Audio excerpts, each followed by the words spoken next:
Hi, everybody. My name is Donna Gorton, and welcome to my show, Willows Bend.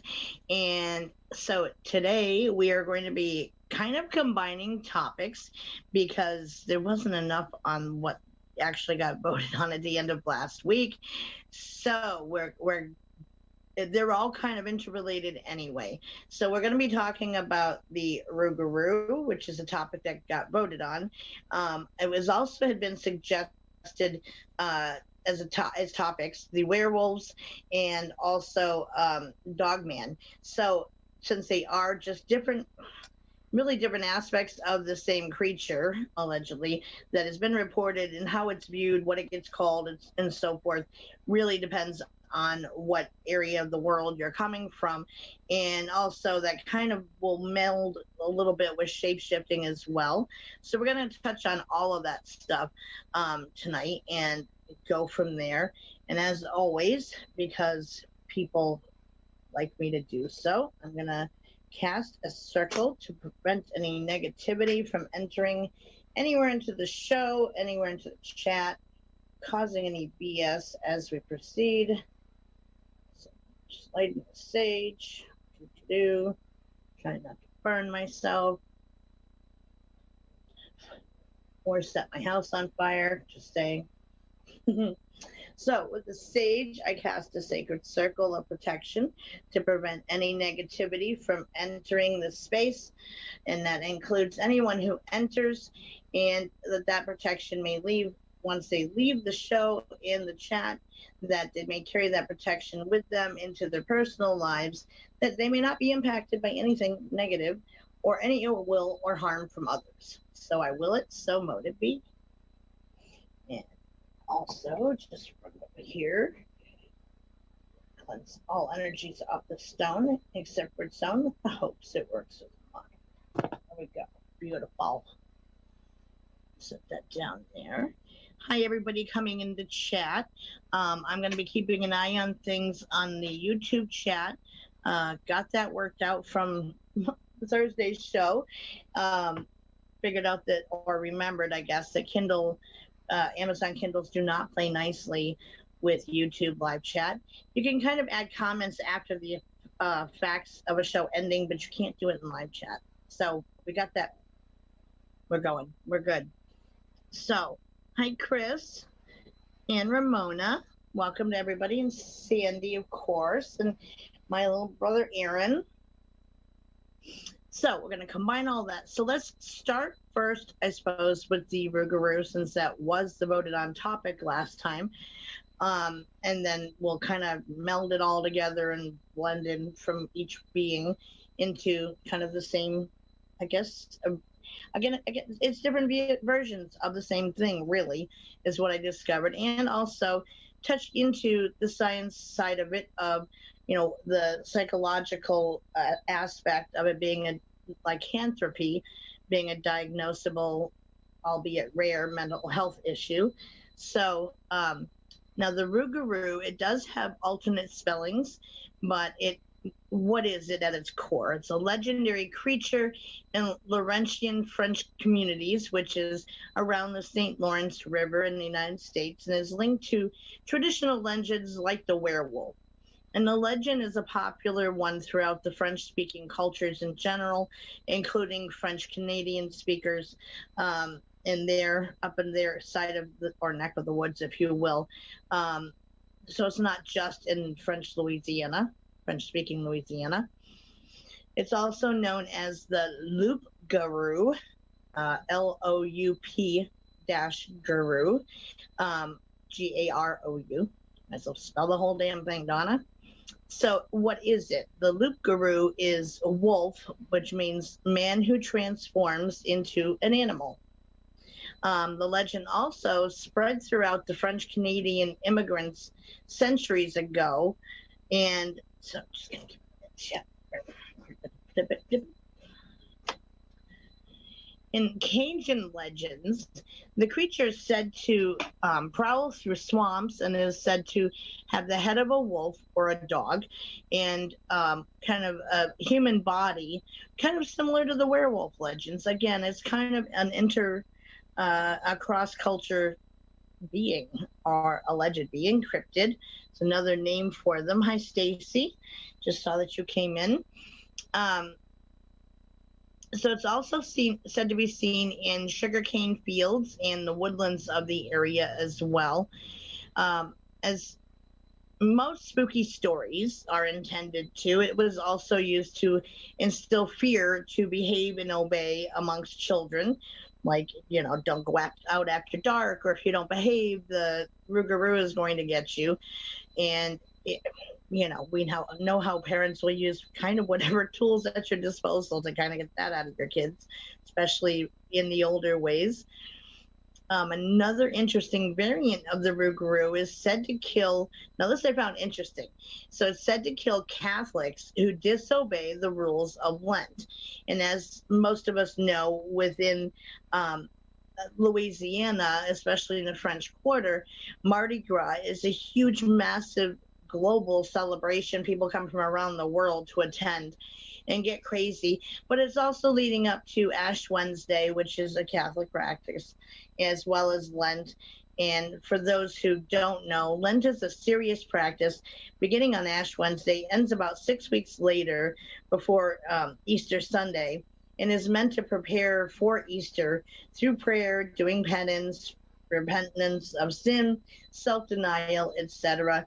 Most often, or most practicing Catholics today, will choose something to deny themselves of that means something to them, and will just avoid having that up until Easter time. So I agree, Chris. Excuse me.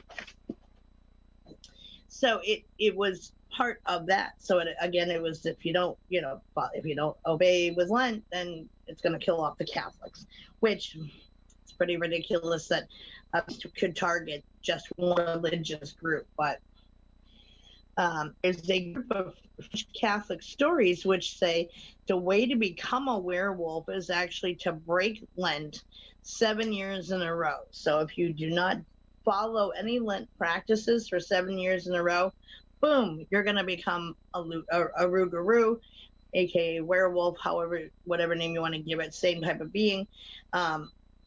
So poof, you're it. I mean, I'm not sure how that would work out, but so the variations of the Rougarou are of a common blood-sucking version that says that a Rougarou is under the spell for 101 days, and at that time, the curse is passed to others when the Rougarou draws another human's blood, and the humans won't tell others for fear of being killed by the Rougarou.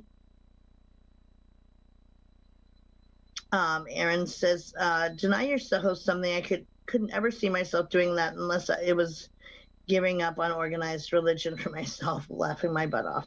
Well, yeah, not as we know, many are spiritual and don't follow organized religion, and to me, it's all okay, whatever one chooses for oneself. So, so other variations include the Rougarou being a rabbit, which, of course, as soon as I read that, my mind went to the Monty Python's Killer Rabbits routine. Sorry, but that's where my mind went. Another is that, so I guess, the human would turn into a rabbit or a killer rabbit. So how could Monty Python not be brought into that one? The Rougarou is either a witch making themselves into one via spells, shape-shifting, or cursing others with lycanthropy. And in popular culture, the Rougarou has been mentioned in or featured in various TV shows. For example, Harry Potter with the wands. Some of the wands have Rougarou hair in them.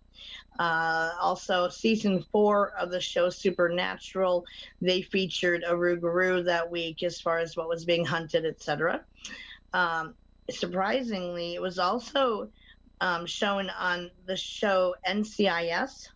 I'm not sure in what context, because it didn't give an episode description about NCIS, but it's also been featured on the show Cryptids. And Rougarou can also be linked to other legends, including the werewolves and dogmen, as I mentioned. And on their show topics, um, as they were on the show topics to be voted on for Willows Bend, because for those who are new and listening, Willows Bend is very audience driven. So I allow the audience members every week to do a majority rules vote on what topics going to be covered the following week. And we had all of those topics at the same time on the table: werewolves, dogmen, and the Rougarou. And since there isn't a ton of research out there to be put together an entire 3-hour show on just Rougarou, I mixed them all up. So that's kind of where we're going with that stuff. So I will cover kind of the different variations of them, concepts of what they are, and so forth. So we kind of already covered the Rougarou. Again, that was really the gist of what was out there on it. So show over. No, just kidding.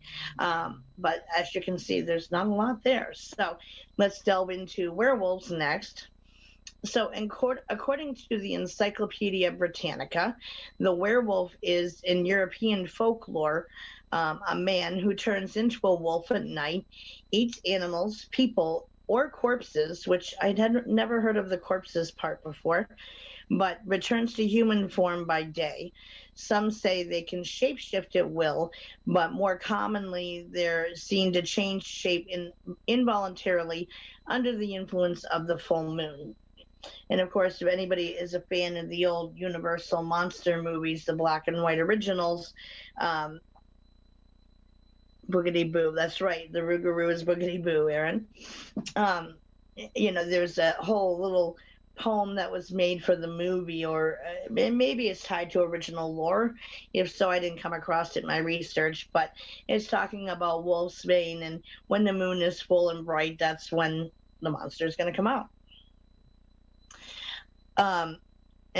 So again, they were going to return to human form by day, and some say that they can shapeshift at will, but the werewolf is also seen as being, like, if they're injured as in the werewolf form, that when they return to human form, they're still going to retain those injuries in human form, and hence be identified that way as being a werewolf, and hence be hunted and killed on sight just for being suspected as such.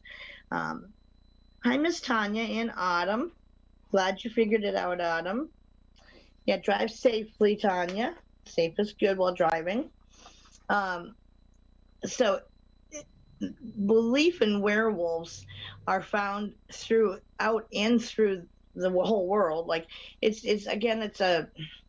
the boogeyman that goes bump in the night type of thing, that we're going to find different ways to both scare each other through storytelling. I mean, there's been more years in human history that did not involve radio, TV access, internet access, and that was a common way to spend one's evenings. It's telling stories by the fire, and that was part of that art, is creating a scary story to put forward.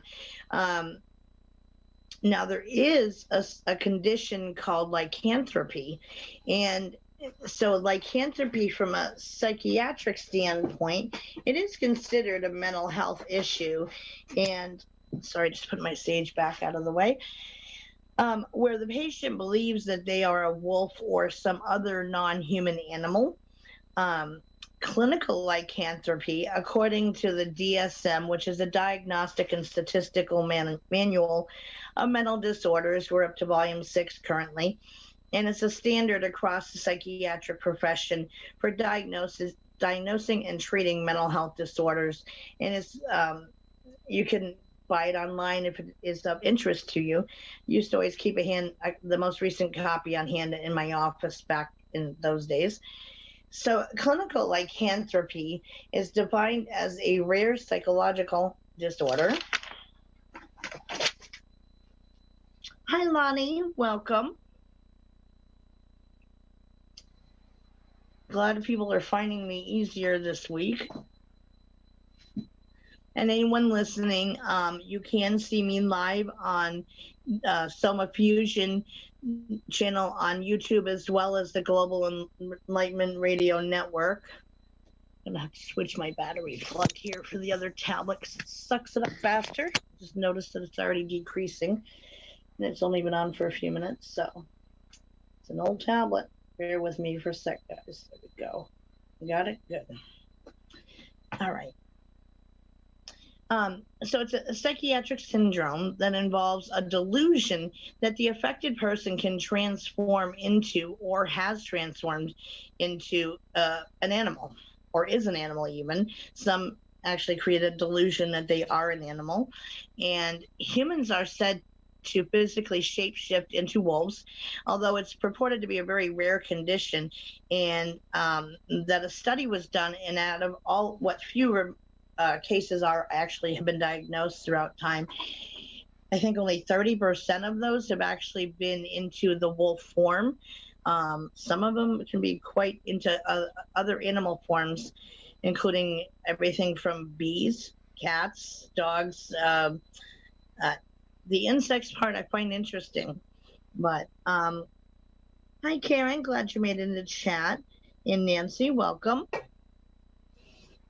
So signs and symptoms of clinical lycanthropy are that an individual believes they're in the process of transforming into an animal, has been associated with the psychosis whereby the transformation only seems to happen in the mind and the behavior of the affected person. So to them, they are alleged to see it playing out in their head, but they are acting out on whatever animal they've become through behavior, vocalizations, etc. So there was a study done on lycanthropy from the McLean Hospital, and they reported on a series of cases and proposed that some diagnostic criteria where lycanthropy can actually be recognized on site, that a patient reports in a lucid moment or through memories that they sometimes feel as an animal or have felt like one.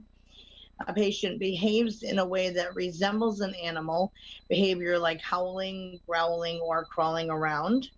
Yeah, I knew it was you, Karen, one of your many aliases. And it's interestingly, like I said, only a minority of the cases, even though there's not a mad ton of them out there that get diagnosed with this, only a small portion, like 30%, actually are of wolves transformation, although that's what all the legends and lore have created out of that, which I find that interesting. So many other animals that are also reported frequently as a hyena, a horse, a bird, or a tiger. Still others believe they've been changed into bees or even frogs, which again, interesting. So historically, a belief in werewolves goes way back into at least the Greek and Roman time frames in their stories, and also battles amongst the Greek gods and goddesses.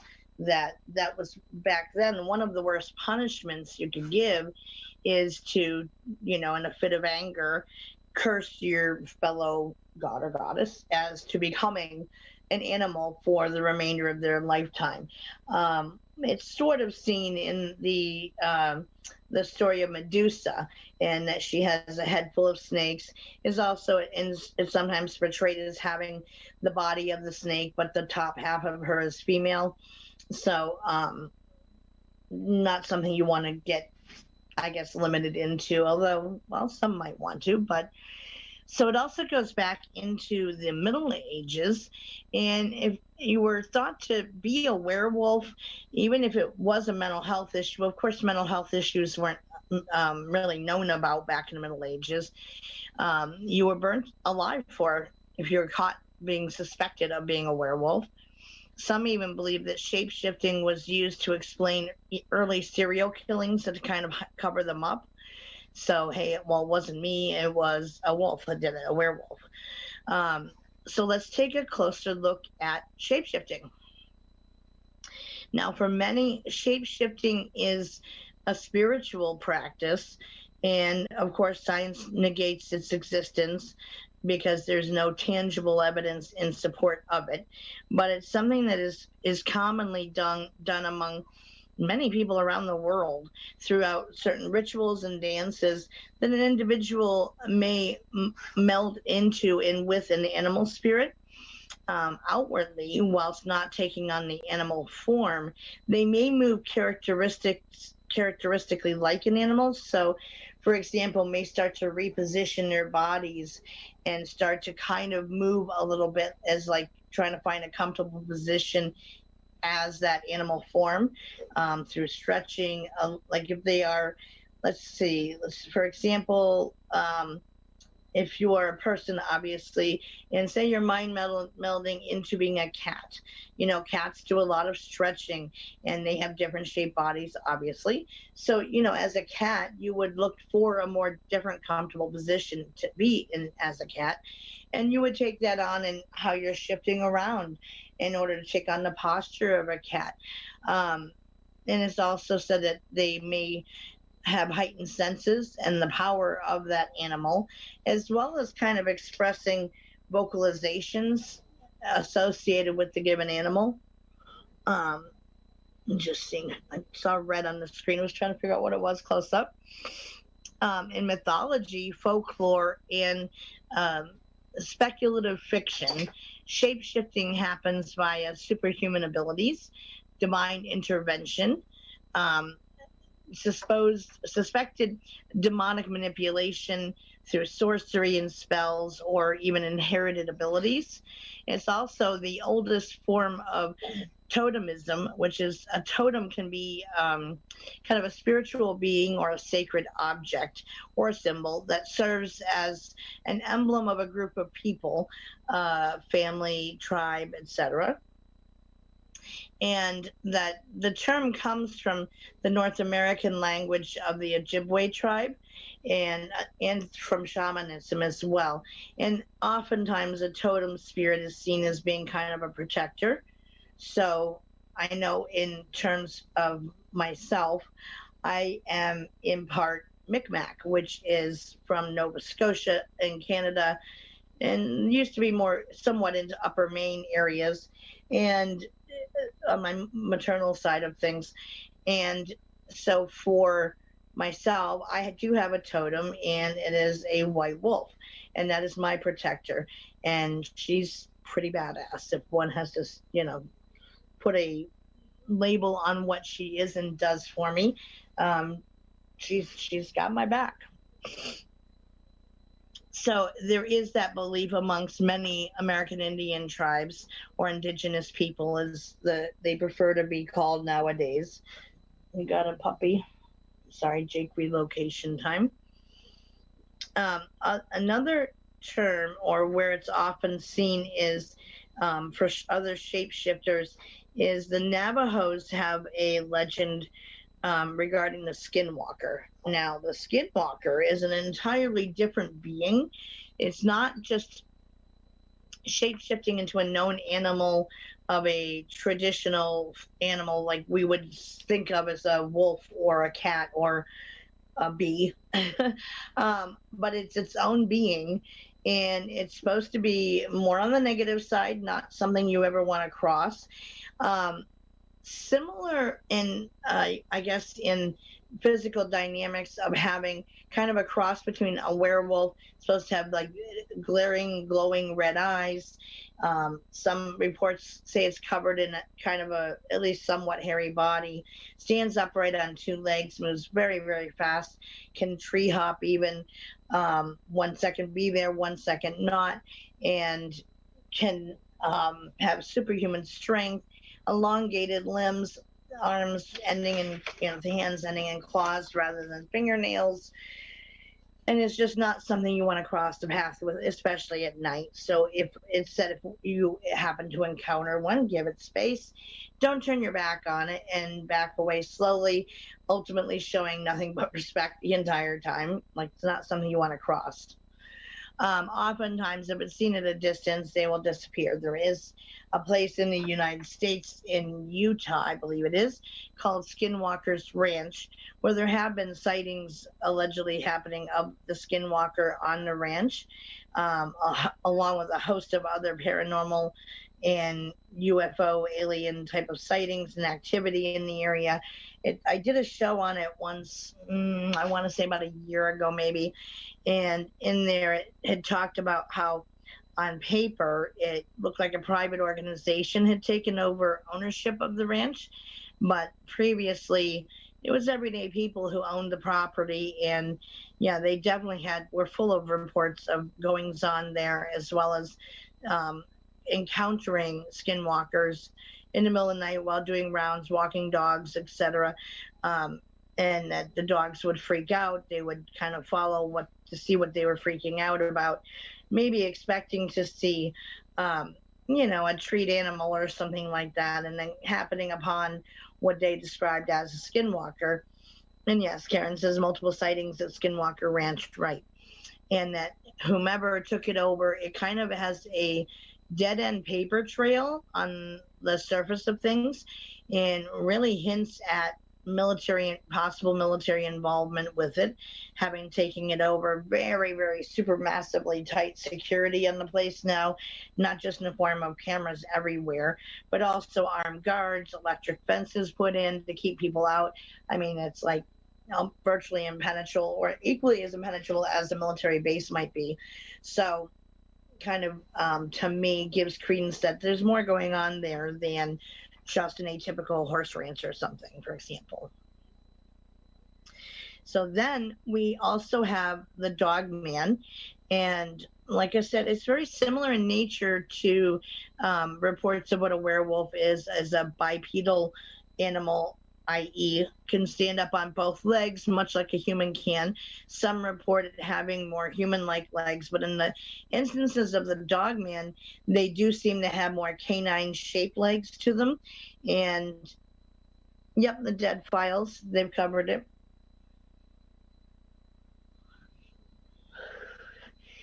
And so I've heard of encounters where people really didn't know what they encountered, but they knew it was something, and they reported it, but really actually were trying to dismiss it, and somebody else kind of recognized it and called it out as saying it sounded like it was a dog man they encountered. There was one story I heard about of a woman who had been just walking along a creek bed with her dog or something in early evening and saw this being next to a fence separating property, and that it just completely shocked her by standing up, and it just kind of eyeballed her and then took off, kind of dropped onto all fours and ran off.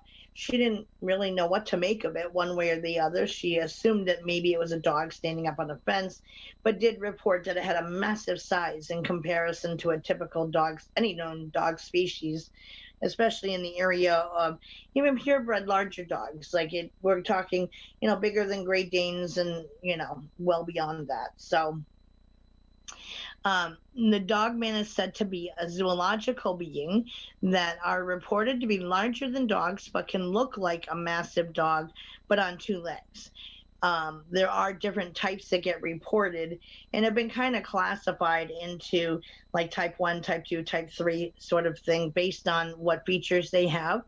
So there is one type that's reported to look more like Sasquatch in its bearing, as far as being upright and covered in hair, but its face, rather than being humanoid in nature like a Sasquatch is said to have, or apish, it is more elongated, much more like a muzzle might be, versus the flatter face that like a great ape would have, or a humanistic type of face. So eyewitnesses report seeing claws on the ends of their fingertips and toes, and no one knows just how far back reports go of Dogman. Some even wonder if there's not a connection to even Egyptian times with the Egyptian god Anubis, who was god of the underworld in Egypt, who had a human body but had the head of a jackal, and was seen as a very powerful being, but yeah, it does kind of sound like a old time description of what Dogman might have been. And maybe, who knows, maybe reports started back then and got passed forward and just changed over time as stories and legends are, kind of tend to happen. Uh, Oral histories and stories, they change ever so slightly with the telling of them. People add little details to them to make it a little bit more exciting, etc. You're going to watch me on TV, says Stacy. Well, that's exciting. um, so there are, I do kind of suspect or think that it might come from the Egyptian days forward, from Anubis perhaps being the beginnings of some of these legends, whether you're talking about dogmen or even in werewolf lore, that it has everything has to start somewhere, and there has to be some sort of a grain of truth that it comes from, that people aren't just going to magically come up with this off the top of their head for no reason from nothing. So, I mean, you have to kind of, at least I think of that in terms of evaluating a legend on my own, even if it's of a cryptid, unless evidence can be shown to me saying, nah, this doesn't exist, this isn't real. Well, then I say, why not then? Why isn't it possible? If you can't give me evidence that it absolutely empirically can't exist, and you're more saying that speculatively that it can is impossible for it to exist, but you're not showing any evidence in support of that. You're just saying you can't. Then, yeah, I say why not? And so I say the same thing with this.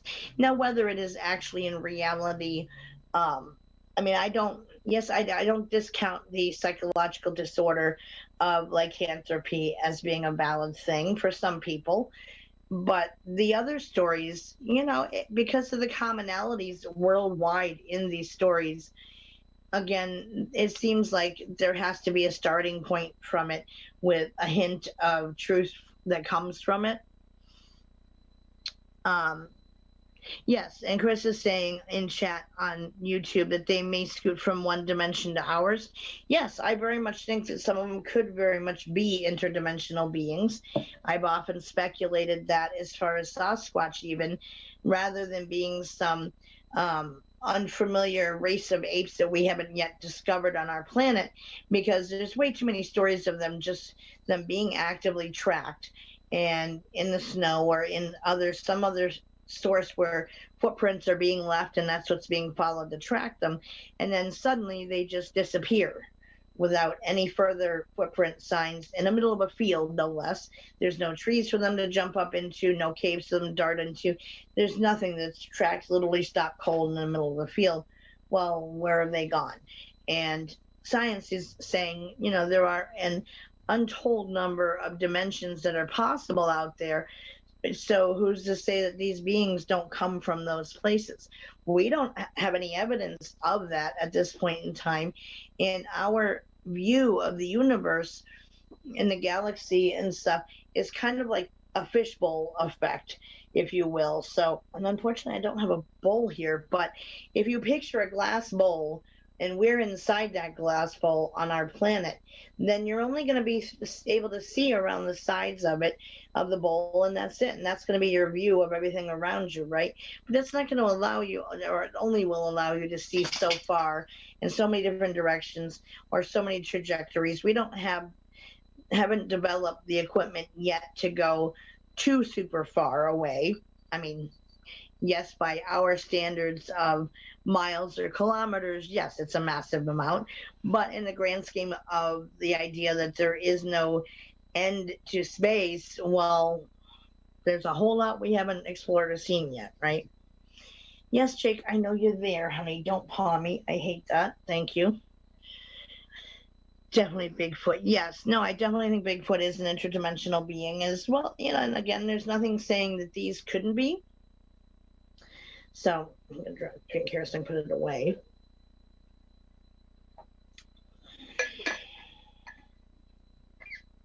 So that's my co-host, Jaker, who is photobombing the screen there off to the side. Jaker, meet the world. World, meet Jake. My elderly, attention-seeking Dalmatian. my Willows Bend crew from my group on Facebook, he's their mascot, really. Um, so the first documented recording of or recorded encounter, let's put it that way, comes from 1887 in Wexford County, Michigan, in the United States. And now, so there allegedly two lumberjacks had reported in on this. Yep, see everybody saying hi to you in the YouTube channel. You're Mr. Popular and you don't even know it. He's like, okay.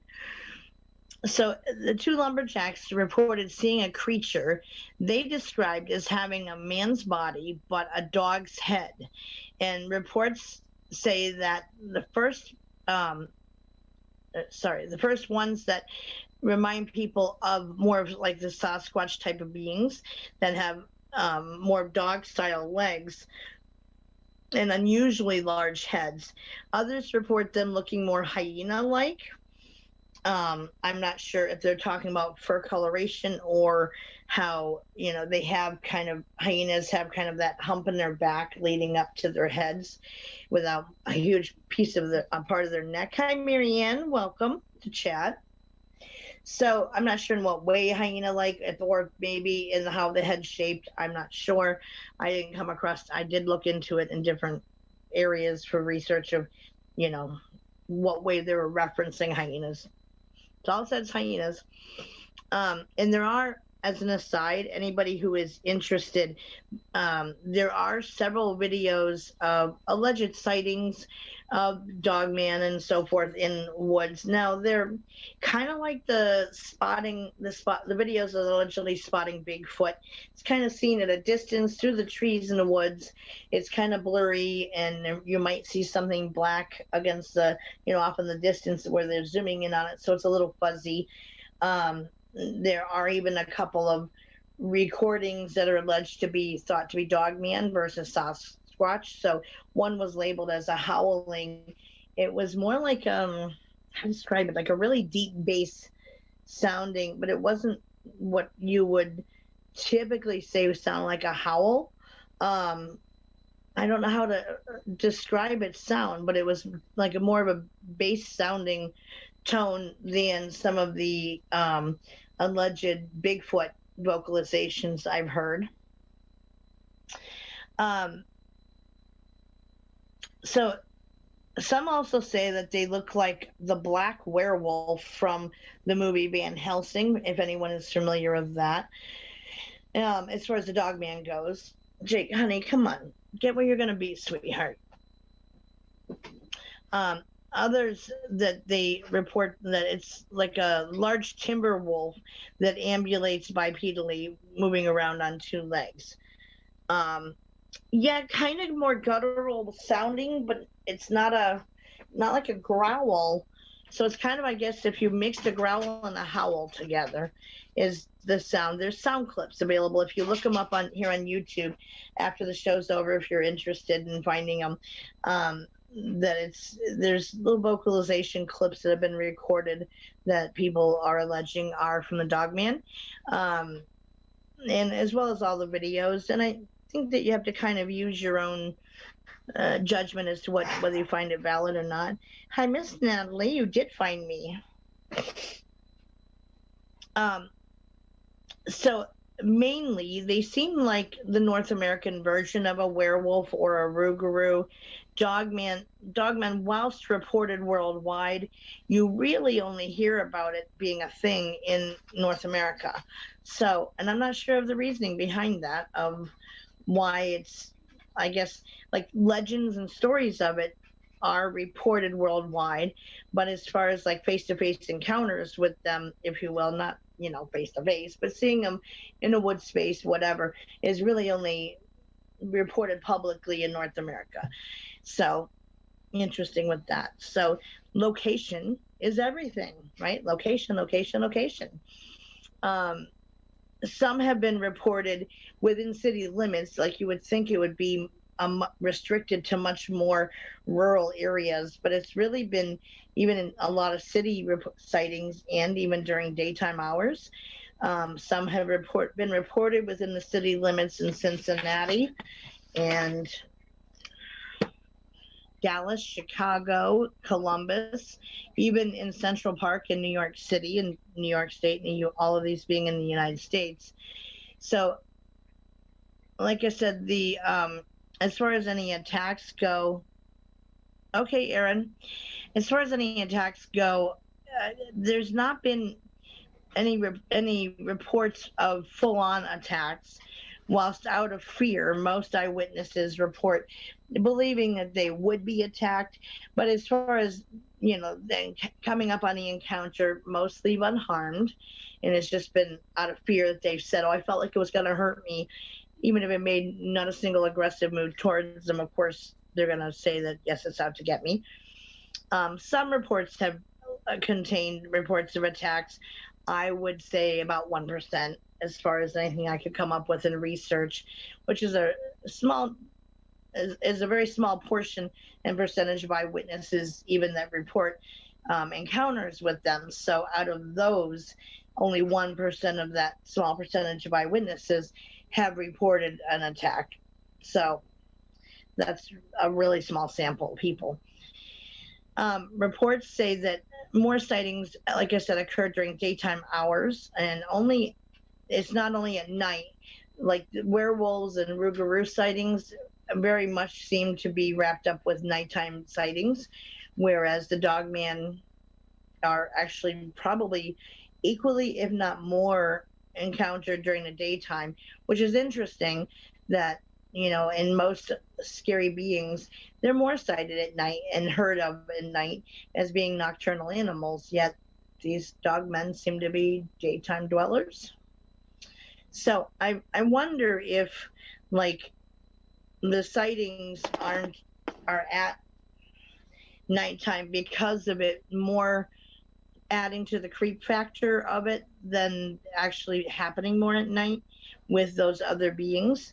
It's what's going to be scarier, sitting around a campfire reporting that, "Hey, what did you hear that? Did you hear that? What is that?" And then catching a glimpse of something moving without really identifying fully what it is. And then, of course, speculating what it is and your imagination running wild, and then it becoming a creep factor story that you're telling. Again, I mean, a lot of the research admitted it's used to scare children into behaving and obeying their parents and stuff at night. So I think that is a possibility with that. Apparently, dogmen reports have occurred elsewhere other than North America, but they're mainly considered to be a North American phenomena overall. Now, I did watch some of the YouTube videos of the alleged footage of them being, spotted in the woods, and one of them was speaking only, I would say, less than a whisper, almost like sub-hearing level vocalizations at the camera. Karen says, if anyone has Audible, I highly recommend the Skinwalker book. I did not know there was one. Thank you, Karen. And so he was just kind of like saying, what is that? What is that? So he wasn't making himself heard, and he was a ways back and kept zooming in on it. But again, it was just a area of darkness where something was there, but you can't tell what it was. A lot of the other images and stuff that show up on YouTube searches for any of these beings are very obviously hoaxy or special effects in nature, which is only serving to discredit these stories rather than add any credit to them. So some view them as being demonic in nature, but again, it's all speculation.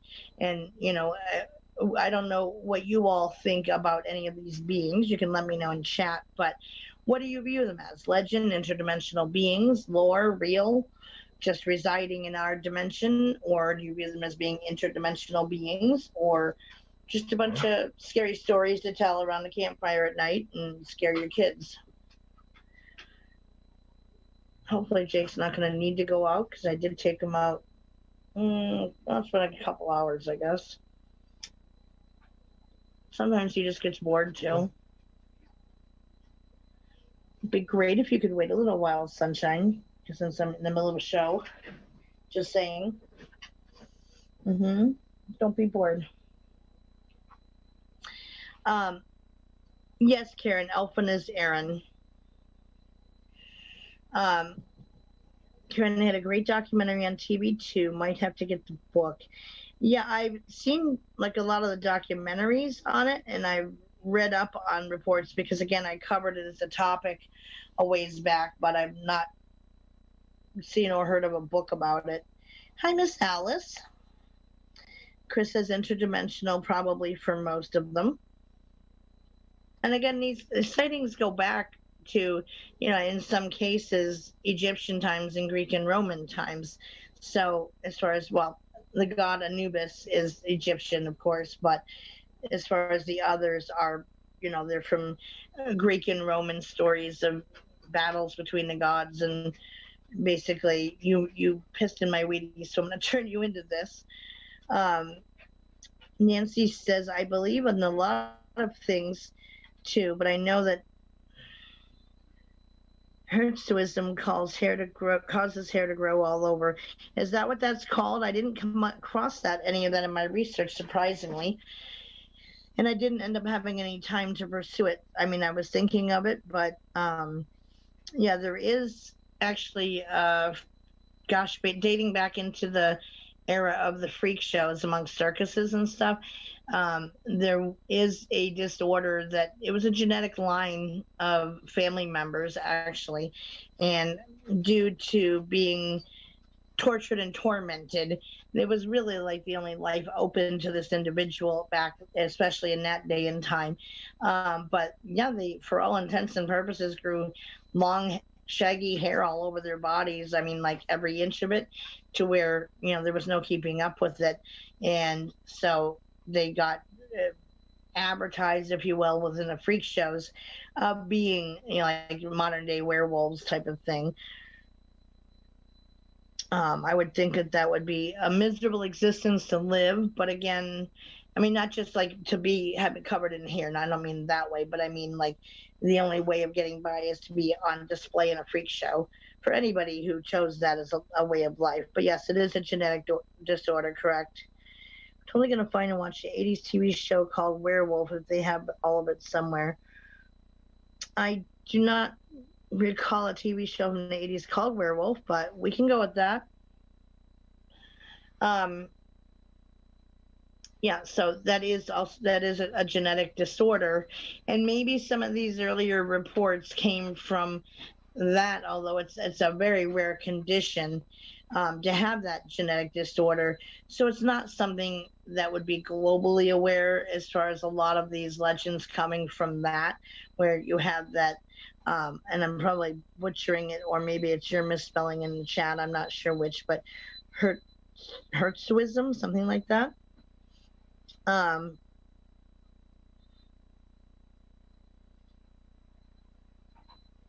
yeah, that probably was before you understood what a pentacle is. But at least you do now. It's a good thing. Well, was it a pentacle or a pentagram? Aaron was saying back in elementary school, he used to draw in red on his hand a pentagram before he knew or understood the symbol. But I'm not sure if he's meaning pentacle or pentagram. There is a difference for those who are not aware. The pentacle is actually, I have one on. Get my hair out of the way. Pull my pendant out. There we go. So this is my pendant for being a wise woman, and I'm also Wiccan, and I'm also a white witch. So get a hold of it. So the pentacle is shaped like a star, and each side represents the elements of the earth, and the top one being of spirit, whereas a pentagram is the symbol for Satanism, and it's tipped on its side. Aaron's saying he thought it was a pentacle. Yeah, I figured that probably would be it. Karen is saying aliens. You would draw a star and put a circle around it. Yeah, that's a pentacle. And yeah, I mean, alien beings is another possibility, but again, that also begs to differ. Being interdimensional, they kind of could be construed as being aliens, really. Come on, Jake, why don't you come back up, sweets? Wait a little bit to go out, because I'm in the middle of a show. and it's a little difficult to take my notes and tablets with me. Just saying. You can manage. So the dogmen have been cited, actually, or allegedly cited, in 38 out of the 50 United States, and reported from as far away as Norway and Brazil. But again, it's just more looked at as a North American animal. But it's unknown how similar these are to werewolves, etc., as far as like the Norway and Brazilian views. There was nothing that, other than it being listed as that it is also reported there, but not a description of them. Nancy says, yes, and there's a lot of ignorant people that think they are the same, and all witches are evil, which is not true. That is correct. We are not all bad. Why don't you come up? We're not going out now, so don't argue. Not right now. Don't argue. He likes to argue with me. Come on. Take a seat for a little while. Won't kill you, I promise. So do any of you ever have any sort of experiences with it, of having seen any of these, or maybe a family member who's claims that they have either, seen any of them, the Rougarou, the werewolf, or the dogman, out of curiosity? And says, I'll take a screenshot of the book on my tablet for the exact name of the book. Thank you, Karen. I'm just curious because the topics never really come up before within the Willows Bend group. So curious if anyone has any personal stories of sightings or knows somebody in their family perhaps who's encountered it, or something you might have thought was one of those beings, or a family member, it's been handed down through your family history and oral history of your family. If I was covered in hair, Nancy says, I would only come out in the dark. Right, especially back in the day of circus freak shows where acceptance of people with disabilities of any kind, people are cruel nowadays, but it was worse back then. Chris says, nope, but would kind of like to. That would be an interesting experience, yes. I know people who... I will hesitate to use hunting Sasquatch, but how about investigating them? I do know somebody who does do that. Karen says if she was covered in hair, she wouldn't mess with people. I don't doubt that, Karen. I could see you doing that just because.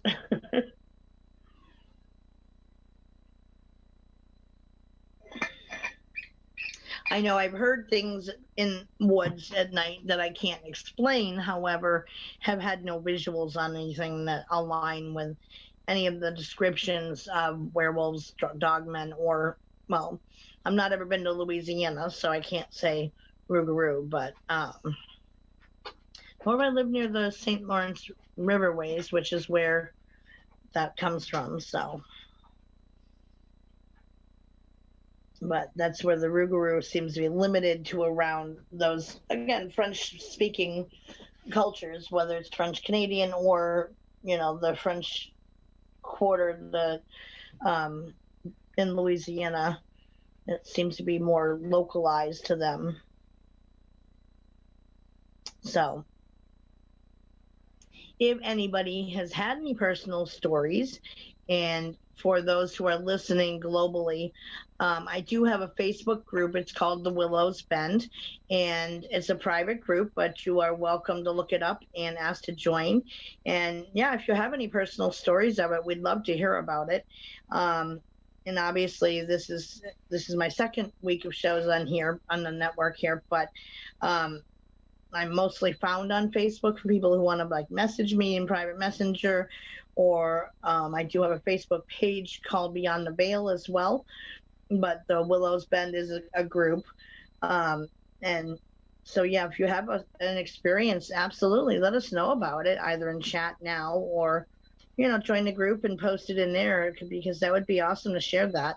I don't personally know anybody or haven't heard of anybody who has experienced it personally. So it's more like I know a friend of a friend of a friend's uncle who had an experience. Chris says lots of weird stuff happens in Louisiana, so lots of voodoo. Absolutely. And hoodoo as well. I mean, Christianity, especially Catholicism, is quite alive and well there too, and Christianized voodoo and hoodoo. Well, hoodoo is kind of a mixture of Christianity and voodoo. Nancy said, my dog always wants out when I'm in the middle of something. Yeah, Jake's the same way. He's still standing there waiting. I think you're bored more than you have to go out, because I did take you out. I did. So if you can wait a little while, that would be fantastic. Come on up and wait a little while. Honey, I'm in the middle of the show. You're just being stubborn is what you're doing. Mm-hmm.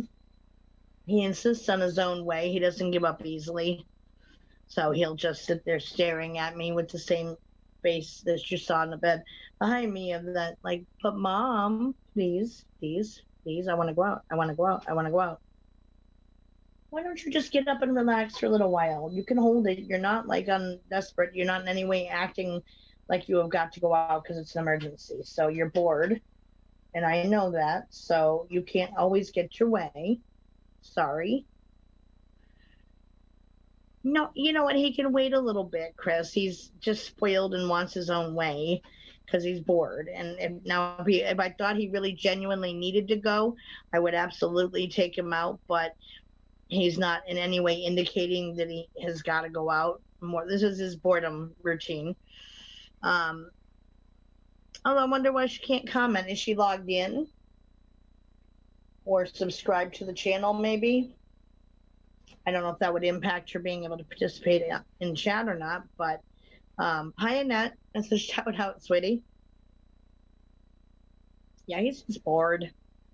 You know, he gets in these spells like that. And it gets worse once dark sets in because of the doggy dementia, and it's heading towards darkness here now, so careful, don't trip. Come on, I should take a load off and wait a little bit, and I'll take you out after the show's done, son. So that was really like the bulk of the research on all of the above, and that was with combining all three topics, separate topics to vote on into one. I mean, if I stuck with just the Rougarou, the show would have ended after about 15-20 minutes. So, you know, they're mythological cryptids, if you will, which is a branch of what is often labeled as pseudoscience, because it's scientists who don't discount that, and so they follow up on looking for any possible evidence of these beings as existing, which I think is a fair, you know, avenue to pursue, rather than just blanketly saying, oh yeah, no, that's not reality, that they can't exist, and that's that. You know, we haven't discovered everything, so there's no way, you know, to discount everything on purpose. Karen says, I didn't see chat until I went to the top right and clicked desktop view. And Elvin says, here's the YouTube link to the complete series of Werewolf. Yeah, I know. I remember hearing about that from the 80s. But then again, the 80s are a busy time for me, and I've never been a huge TV viewer. Just never have. I mean, I've liked a few shows here and there, but that's why I've never bothered with cable, because there's no need. So does anybody have any questions or anything? Because we still got 2 hours to go, and that's just, like I said, that's covered 3 different topics in 1 hour. Yeah, I was pushing last night too to kind of come up with enough to create a show out of, but again, it's what you guys voted for, so I tried to make the best of it. But I do have to keep that in mind. Now, going forward, if I feel like it's just not going to be a big topic, but I didn't want to do it without at least having a chance to let you guys know, I'm going to be pulling all my old notebooks out from all the old shows I've ever done throughout Facebook history of me being involved with doing shows on a wide plethora of topics. And if I feel like a show is going to not be long enough for the time slot on here, I'll combine them. And it may be on 2 unrelated topics, but, you know, we'll present them and go that way with it. And then for Thursday's show, I'm going to try to keep it to more spiritually / unexplained topics, probably that haven't, have been covered in Forever and a Day, or perhaps were even covered in other groups on Facebook throughout time and history that I've been doing them, because there were times where I did things that were completely unrelated to us in Willows Bend, in helping people through teaching empaths how to manage their gifts, to, gosh, even in the Hauntings Paranormal and Unexplained group I did, Willow's Wisp was originally to replace the missing episodes out of the archives for Willow's Bend, but I went on to cover, almost another, I think, 25, 26 episodes that weren't in here. So, we shared them into Willow's Bend, but it doesn't mean everybody paid attention and watched them. So that's kind of what my plan is at any rate. So if we happen to come up short on time or what have you, that, we can do it that way. So I know if you want to get the voting out. So for those who are listening, we do have available to where you can, gosh, I can't even read that. That's so fuzzy. Holy cow. We do have a call-in line. So if anybody has any questions who are listening, you're welcome to call in with a question. And I'm happy to answer that for you if I can on any of those beings. And our live call-in number, at least for the United States, and forgive me, I'm trying to read off a really blurry small print, area code 929-438, I think it is, 2866, and the meeting ID number is 522-657-2748, and you enter it, just follow the prompts that it gives you on the phone line. But if anybody has any questions outside of YouTube audience, where I'm happy to answer them for you. So what we do in the Facebook group, where I always have done this show prior to joining the Global Enlightenment Radio Network, was it's an audience-driven show, so I always allow the audience to suggest topics. I mean, I throw a few up there, obviously, as well, but I let majority rules vote on the topics. So if you have thank you, Aaron, 929-436-2866, in case that wasn't what I read. My other tablet, I'm not going to lie, it's a cheap, unknown brand. It was a gift from a friend, which I totally appreciate, but the graphics on it are kind of fuzzy, and it works for chat, but the video quality on it isn't phenomenal. So the writing that lists our phone number on there is small and very fuzzy. So thank you for that. And meeting ID number. And I have to tell you that Reverend Ed is entering the room. Yes, your buddy, Okay. Reverend Ed. Yeah. And the call-in number is 929-436-2866 with a meeting ID number of 522-657-2748. And Katie just put it into the YouTube chat as well. I wrote it down last night, and I'm not finding, it's not where I thought I put it in my notes, so.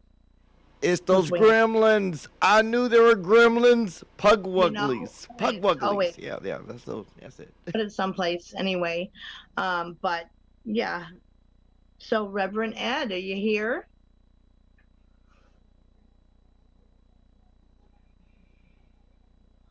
I don't see him as of yet, but let me try to split the screen. Okay. You got a picture of him anyway. There he is, sort of. His head's down in the picture. Is your mic on, Reverend Ed? Here he comes. Hi. Hello. Hi, Ed. How are you? I am fantastic. How are you, Donna? Turnabout's Fair Play. Welcome to my show, Willows Bend. Happy to have you. Like I said, I did my best to unite topics to try to expand upon it. But there's still only so much on them that can be done. So, anyhow, one of my chat members are being amusing. She says, "Oh no, it's a reverend. I'll try to behave." You can tell her I won't. Yeah, So did you have any thoughts on the topics tonight, or what are your thoughts? Or Yes, did you ever had an encounter? one Sighting? of my yeah, well, one of my favorite topics to talk about is actually werewolves. So, Oh, Hold on, yeah, Rev. You talking about werewolves, Rev?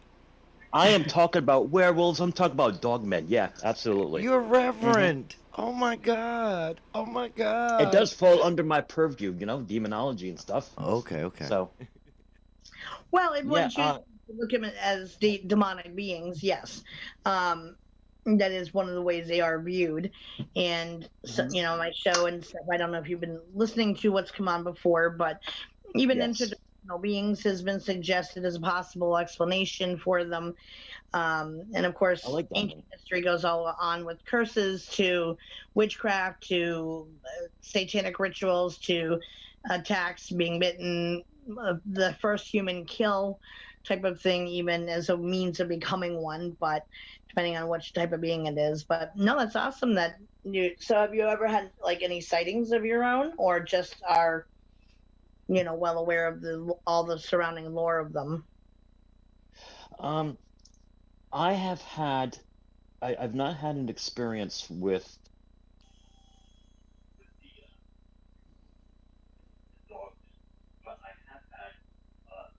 Can't hear you, Reverend.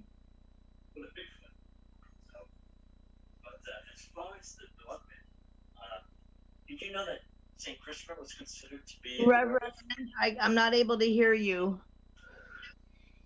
Did your mic come unplugged or something? I'm gonna try calling in again. Okay, I can hear you a little better now than I did. Okay, so Reverend Ed down. Okay, Nancy,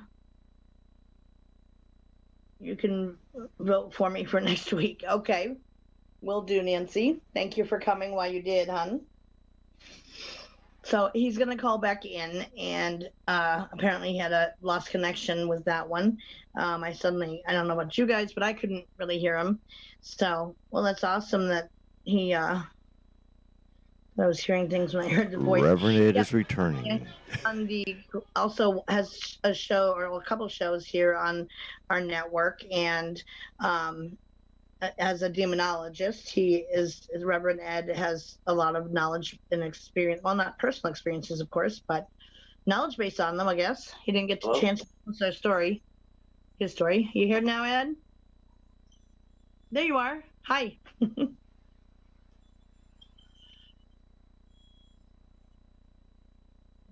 Your mic is muted. There you go. We got you now.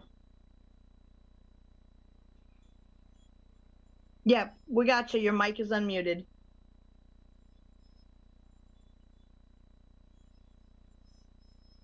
Can we hear him now? Are you there, Reverend Ed? Hello? I can hear you. Technical difficulties. I apologize. It's I'll call okay. back in a little bit. That happens. Thank you. Dogman. We're still hearing you okay, though. Okay, well, so I'm not sure if he's calling back or, yeah, I guess so. Okay. He's saying he's had technical difficulties, although I did hear him clearly say that he was having technical difficulties. So Tanya's back to driving. Make it a good smoothie, Karen. Make me one while you're at it. Make a chocolate or something really good. So yes, Reverend Ed is a demonologist, so he has knowledge from that perspective of werewolves, and that is one of the ways they are viewed as being demonic beings. So that is something to, I didn't delve into immensely because it's only one of the ways they're viewed, and I think again they have to have their start somewhere, as far as all the different legends worldwide on them. That everything starts somewhere, right? Even no matter what cryptid you're discussing, I think that the original stories must come from someplace originally, whether it's sightings, experiences, etc. And sure, sometimes it was an explanation of that which they didn't understand, so they created a story around what they thought it must be. and considering that the stories go back to, Egyptian, Greek, and Roman times, well, that was a big time throughout the formation of the church and so forth. So I could see obviously them viewing it as that. And sorry, just checking comments on YouTube. So yes, anyways, as far until Reverend Ed comes back, we can, if you want to vote in chat on next week's topic and get that out of the way. And again, if anybody who's listening wants to have a say, you can look it up on Facebook on finding me on there, either in Messenger under Donna Hawk Who Walks the Land Gorton, or the group is the Willows Bend, and you're welcome to join and follow me in there. I do the weekly shows, and everything gets shared into there and so forth. It's kind of a Willows Bend, how to explain it? It's a spiritually minded, open-minded, welcoming, drama-free zone, and we could talk about anything of interest. I try to keep it, not super dark in there because I don't want that to become that in there. However, anything mystical, spiritual, unexplained archaeology, cryptozoology, anything of interest, fringe theories, conspiracy theories, all that stuff gets covered. There's Reverend N back again. Okay, so we'll vote in a few minutes, guys.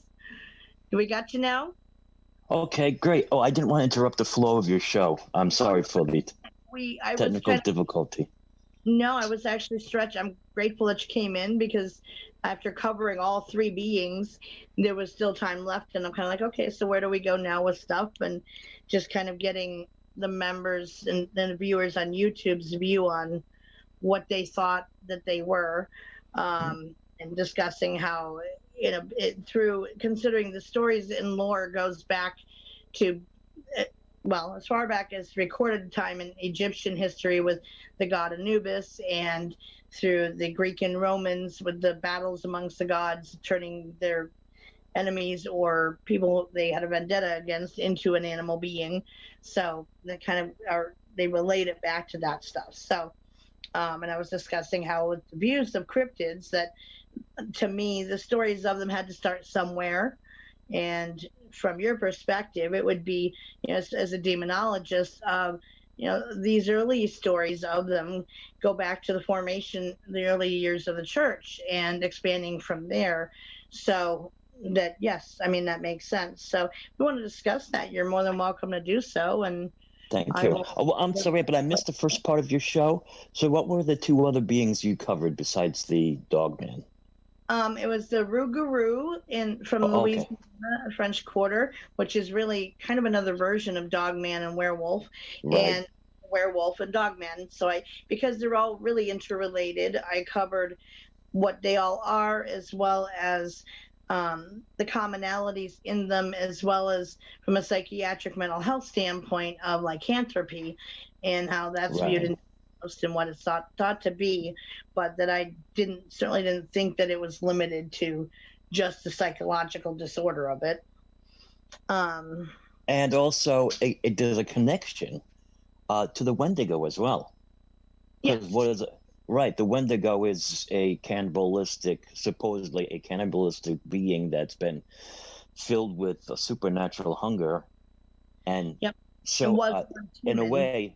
Right. I think in a way that gets translated to the modern day lycanthropy. But I wanted to tell a story from a colleague of mine who, this is a true story, and I haven't really shared it at all with people except for today.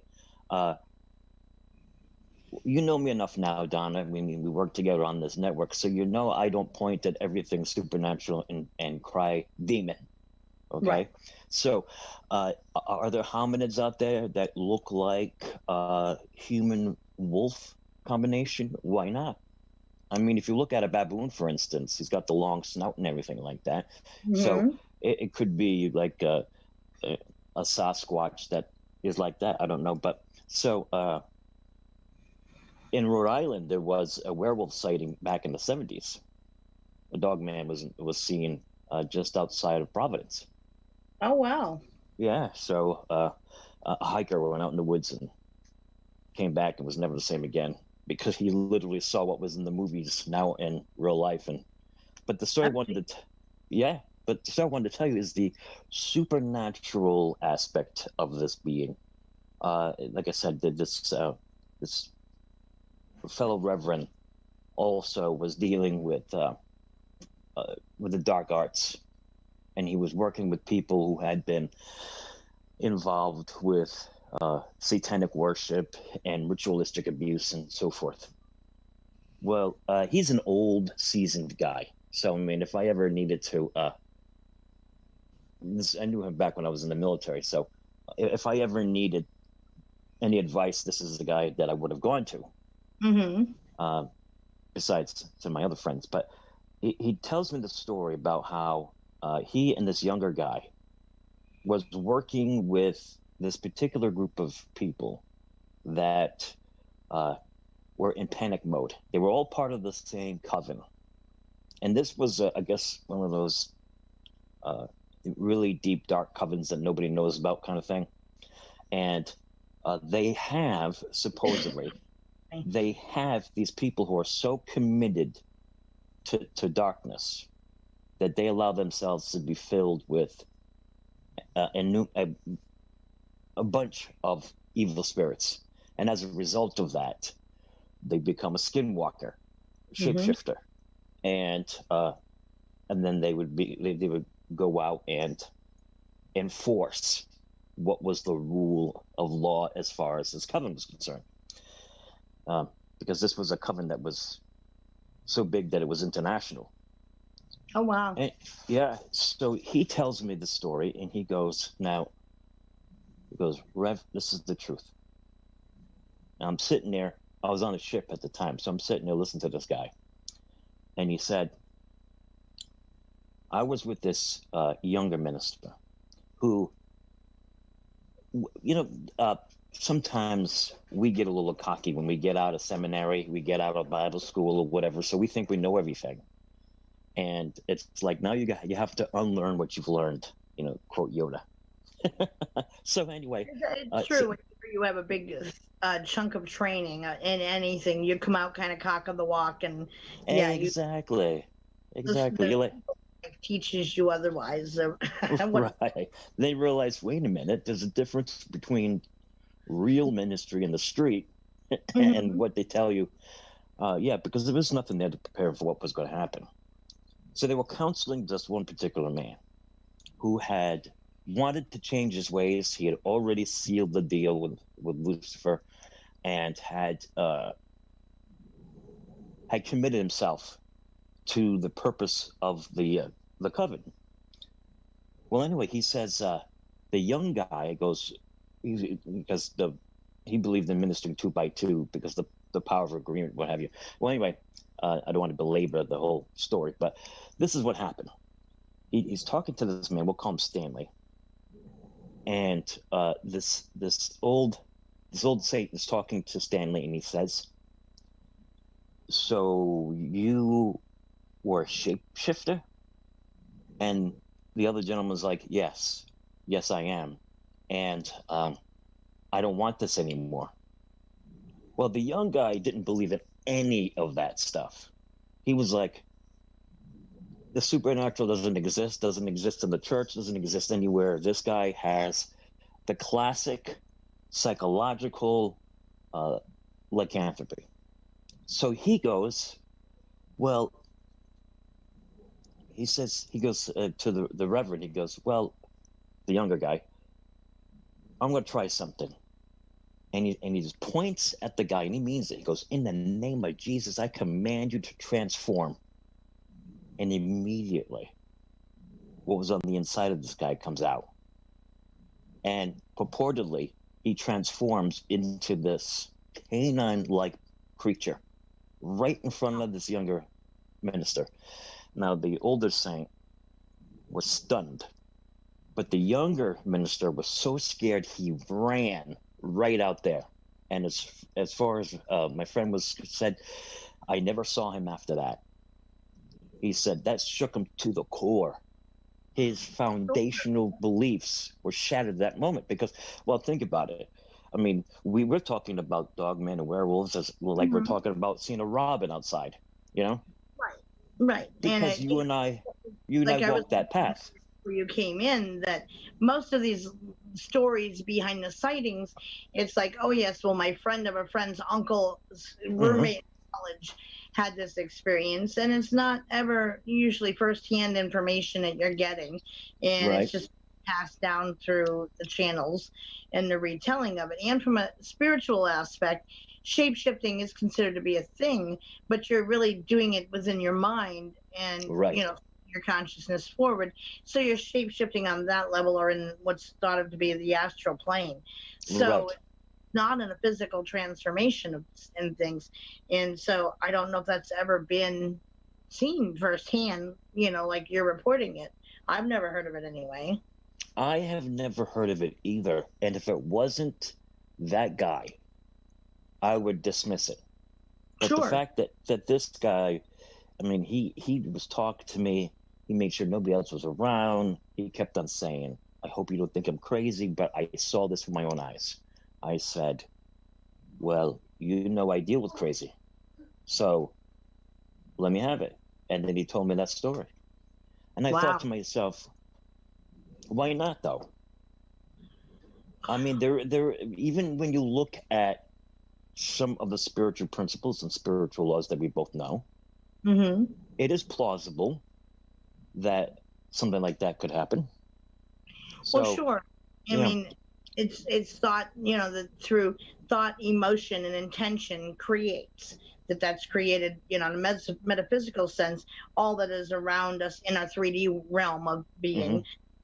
I mean, besides the natural world, but what others that exist around us in our realities as we perceive it, that we're making that. So, and I've even heard stories of people who really give credit to the development of diseases in their bodies as an outward manifestation of the turmoil and emotional trauma absolutely. they're experiencing. So, yeah. Well, there you go. Precisely. Exactly. Because what's on the inside will eventually manifest on the outside. So, it just fascinates me. This is the stuff that I love. I love the supernatural. And, some of my colleagues are like, well, I guess we're not going to be friends anymore, because I chose to go down that path. But this world is fascinating. There are amazing things. And just like you said, Donna, some people have some emotional turmoil. They've got some mental blockage, and eventually it manifests as sickness. Yes. So why couldn't they, with the help of several beings, transform themselves into something monstrous?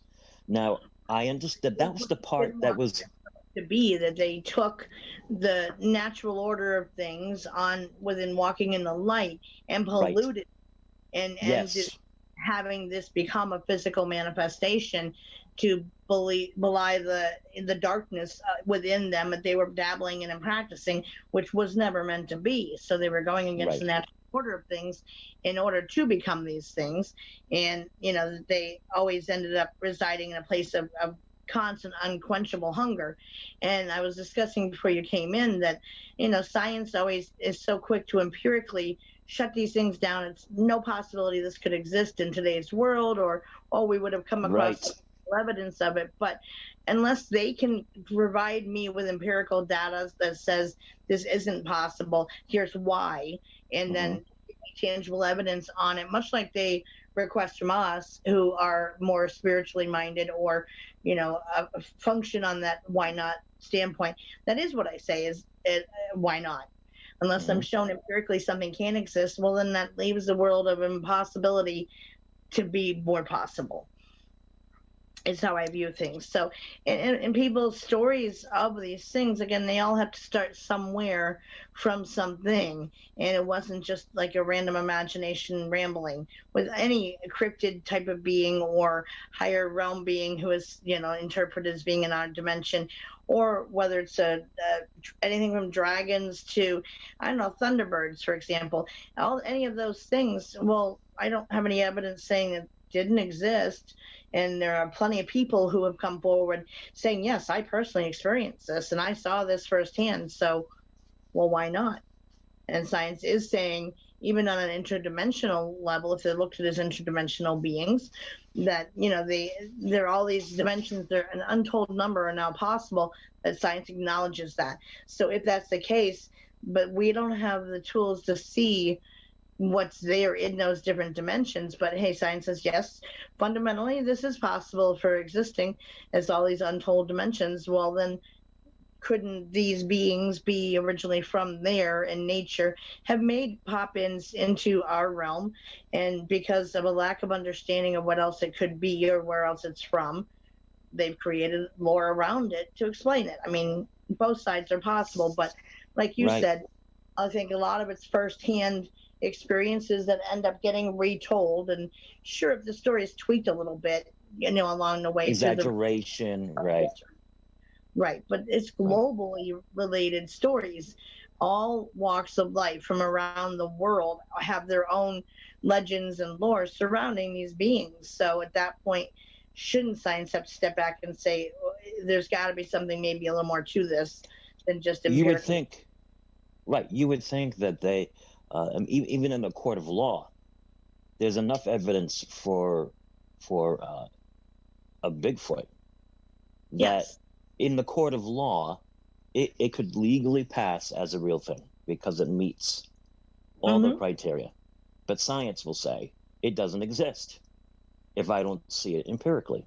But right, and I'm sure that floors me. It's just like, oh my gosh. And speaking of court cases, I'm sure you're aware of that one case that got passed through and an indictment was had simply on the say-so of a spirit. Have you heard of that story before? About what? There was a court case back, I believe it was in the early 1900s, that happened, that conviction happened solely on the say-so from a spirit. Wow. Yeah, I forgot. Yeah, there was a mom whose daughter had been murdered, and she had a dream where her daughter came through to her. I believe it was a visitation dream, and said, bring her back her husband as having murdered her.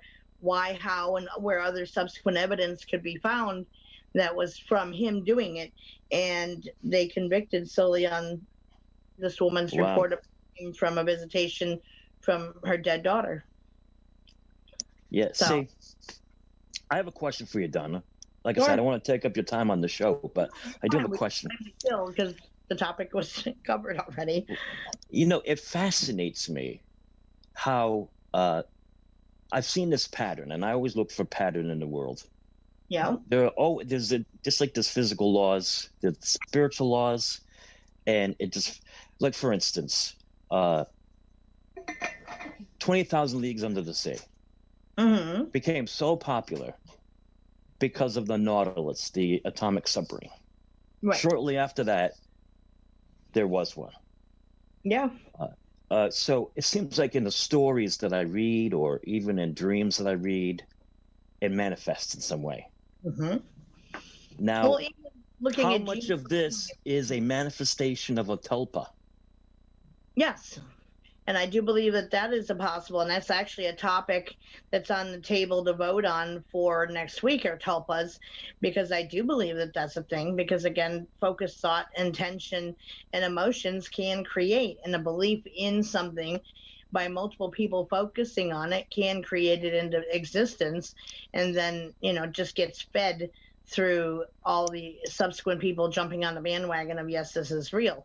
And even in creating what was it? Momo was one. I mean, that was based off of puppet creation, and yet, people went on to where they would swear that they saw this thing or had interactions with this thing. And I saw a picture of the actual puppet. It was created for a contest. And I believe Slender Man was based off of some short story or something originally. Yes, it was. Yet there's all these cajillion sightings and even, murders occurring, saying that these young girls saw him and he told them to commit it. So, it does definitely lend credence to the tulpa reality. Now, there was somebody in chat who had a question for you. Okay. Let me find her again in the comments. I can't get away from questions. Yeah, no, I mean, like I said, the original topic for tonight was the Rougarou, and there just is Right. not enough research to turn into a 3-hour show, hence me combining them into one. And Sure. so I agree with you, Donna. I agree that the Loup-garou is just another way of saying werewolf. Correct. La loup, the word loup is wolf in French, so. Yes, we did. I actually talked about that at the beginning of my notes, how, that's literally the translation for another version of the name Rougarou, is a Loup-garou. And so let me see if I can find her comment. Natalie Gonzalez says, Reverend Ed started saying something about St. Christopher, which she would love to hear. Oh, okay. Hi, Natalie. Great comment. Yeah, according to legend, a medieval legend, back in the medieval times, you can look up you can look up the different paintings and the murals, and a lot of them you'll see Saint Christopher, but he has a head of a dog, a canine head, and apparently what had happened was he was at least one story I've heard that when he converted to the faith, that he was actually transformed into a saint, but he still had the ability to transform into a wolf. So also he was known to tame animals just by his presence. So there's that legend, and I'm looking it up too. And but that was fascinating to me. I never realized there was a connection between I didn't realize there was a connection between werewolves and the church. So not that I am. There we go, St. Christopher. Yeah, I just. Yeah, so he was a saintly person, and so he had there was a supposedly a wolf that was terrorizing the town, and he tamed it just by his prayers and his presence. So yeah. Okay, here we go. Has any other comments pertaining to the story or not? So we have the delay a little bit between YouTube and us. And we mentioned, okay, so she says, I have to wonder if that was why St. Christopher was later stripped of his sainthood. I wonder about that too. So St. Christopher was at first one of those werewolves, and upon encountering the Christ child, he regained his human appearance. It is primarily symbolic, showing how Christopher left his animal-like ways and embraced the gospel. I've not ever heard that story in relation to St. Christopher before. I always like those little facts that pop in, because who would have thought to connect St. Christopher with a werewolf? But I have never heard the story before, so yes, I do find that fascinating, and how there's been other interactions between priests and so forth. I'm trying to think of what being it was. It was from the river, maybe I think it was in relationship to the Loch Ness monster or something, to where there was one that was spied and it had been attacking people in the water, and then there was some interaction with a priest where he kind of stepped forward and took command of the situation and made it go away, and that was how it ended up in the loch in Scotland. So yeah, there's fascinating little dibs and little trails that come in or come off of the different topics. But again, even with the Catholic faith in general. Like I said, the Catholic Church, was really just starting back when these things were starting to be identified in lore and how they were viewed then. And how even in like back in the day, that the one of those little factoids I came across was Mm-hmm. that a variant on the Rougarou legend said that the Rougarou would kill Catholics if they disobeyed the rules of Lent. Now, see what I'm saying? And this guy That is saying that this werewolf guy was an enforcer for this coven. And now ah, you're saying that this little factoid was here. Well, that's not the heart of Jesus anyway, so that's a bunch of junk. But that werewolf will come and eat you if you disobey Lent. yes, and Ay, ay, that ay. that they would attack those who disobeyed the rules of Lent, and that you could turn into a Rougarou if after 7 years of basically foregoing Lent and bailing on it as a Catholic, that you could then be turned into one for walking away from the practice, basically. Yeah, I heard of that one. I also heard about how um, uh, this man wanted the strength of a wolf and wanted to be a hunter like a wolf. So he made a deal with the devil, and the devil gave him a belt made of wolf hide, I think it is. And when he put on the belt, it transformed him into a werewolf.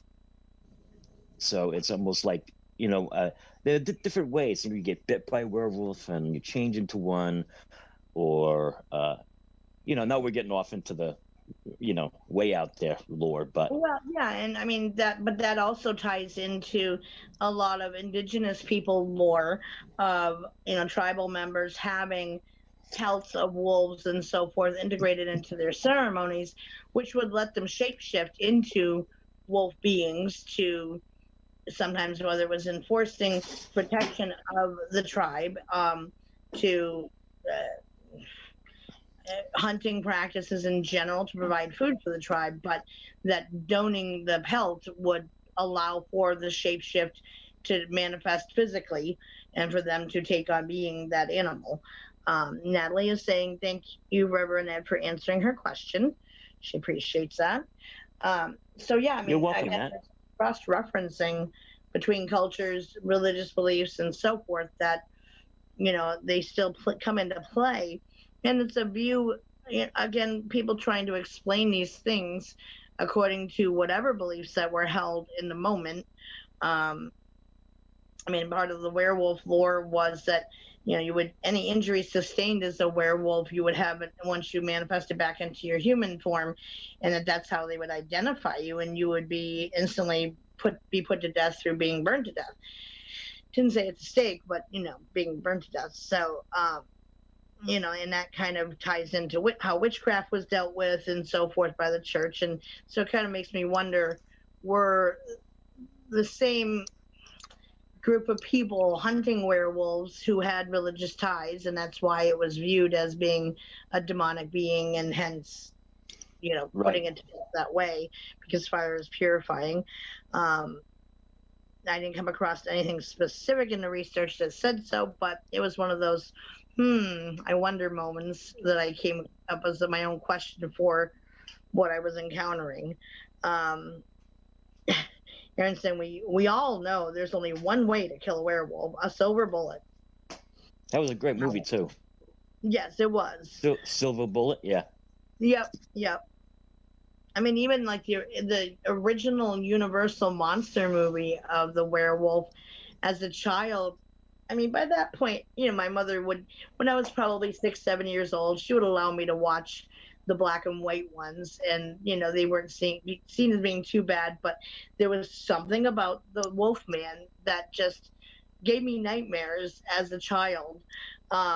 I mean, going back and rewatching them, of course, as an adult, and I love those original monster movies now, and respect what they did was just makeup essentially and sleight of hand camera tricks. But yeah, I don't know if it was the primal nature of them that lent into the fear that they could go forth killing you with friends or family or whatever. It didn't matter. They lost that control.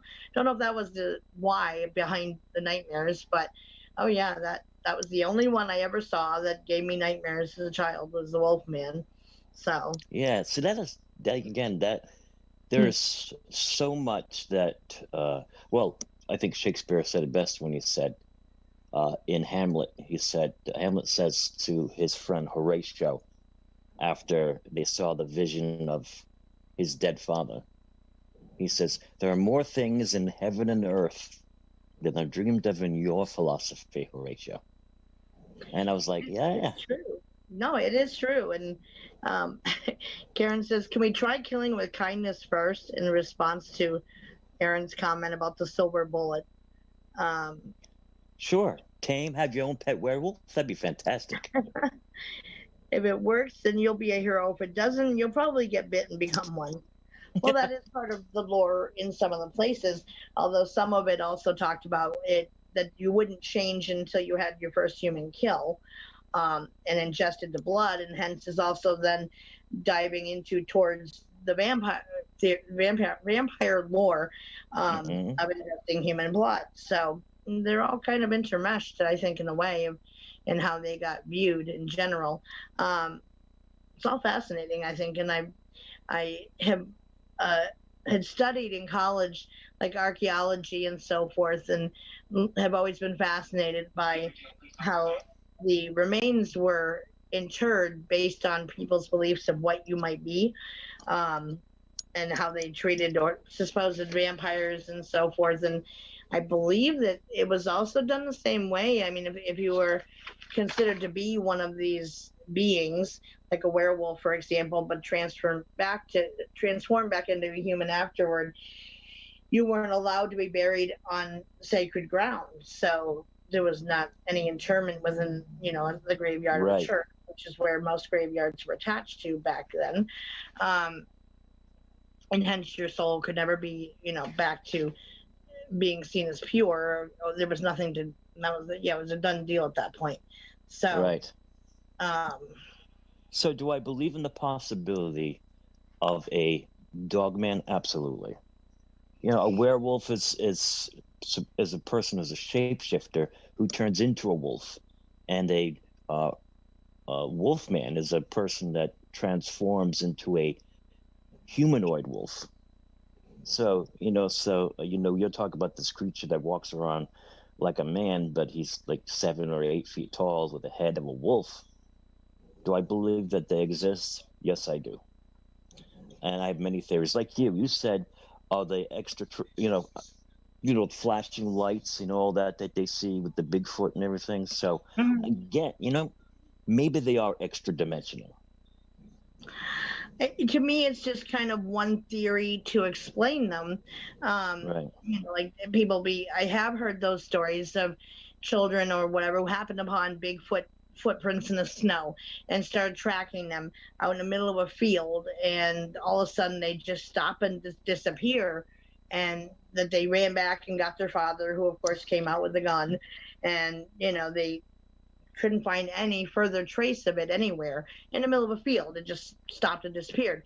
So where did it go? I mean, you got to kind of at that point, I think, step back and think of other possibilities to explain its sudden disappearance. And it's been even relayed back, whether it's woods or not, but I think the open field aspect of it kind of lends credence to that even more so, because there is nowhere for it to go or disappear to, yet it doesn't. It did. In fact, they showed pictures. It was at that point, I think the original incident happened back in the 70s. So the children are now adults now, and they were recounting it, but they photographed the area back then that it happened in, and there really was, even the river was a pretty fair distance away from where they were in the field when they just stopped. The tracks just stopped. So it's not like it could have, flew through the air that far or leaped the river or whatever, but no other traces were found of it after that or before that. And I did notice through the research with the dogman, even more so than any of the other, the Rougarou or the werewolf, that they're classified into different types. So they have been cited where they're seen as more like the stature of Bigfoot, except, like having the Sasquatchian build and body, but having, more humanoid type of physicality to them, except having the more canine muzzle to them versus the flatter ape-like into between. I can't talk tonight. Right. In between, the humanoid face and more ape-like structures of their face, but they're having a muzzle to it. And that was, I think they called it a type. That was a type 3. The type 2 was having the Sasquatch build, yet having the legs of a canine, and having that be, but then with a height and stature and covered in hair head to toe. And then the type 1 being having the body of a canine on 2 legs, but having claws and stuff on their toes and fingertips, and definitely having the head of a dog or a wolf or perhaps even a hyena in some cases. So interesting. And I imagine it would be depending on the view of the person seeing it and so forth. And all the videos I looked at on YouTube that were allegedly recording sightings of them, and they're too sketchy to say anything of what it is that they're looking at. Much similar to the alleged film sightings of Sasquatch in the woods, where it's at a distance through the trees and right. Kind of a black coloration, with slight movements maybe, but absolutely no features showing or otherwise, and you can't tell what it is then. To sort of label it off as being a dog man is kind of silly at that point. I think you'd need a little bit more evidence than that to definitively prove that you had an encounter. But there was one who she really didn't want to even say that's what she saw. There was a older woman. She was out walking her dogs. It was getting kind of dusky, and she was walking, I guess, next to a creek, and she saw this thing stand up, and there was a fence line on the other side of the creek from where she was standing. So she was on one side, this thing was on the other, and she saw it stand up kind of with like one arm on the fence, and she just stood there in disbelief, not sure what to make of it, but certainly didn't attribute it to any dogman legend. I think she was trying to wrap her brain around that it probably was a dog instead, but what she described of being 78 feet tall, that's goes beyond, or a Great Dane standing up even is going to have a completely different form than what is exactly. With the real these things being completely muscular but large, more like a human shape to the form as far as the musculature goes with the size of it. That's not the same as what a greyhound standing up on 2 legs would have, which are very trim and thin. You would be able to tell a difference, I would think. But I think she was trying to wrap her head around telling herself it must have been a dog. But when she got presented with the idea that it was dog man, she more just kind of said it may have been, I don't know, but it was definitely something.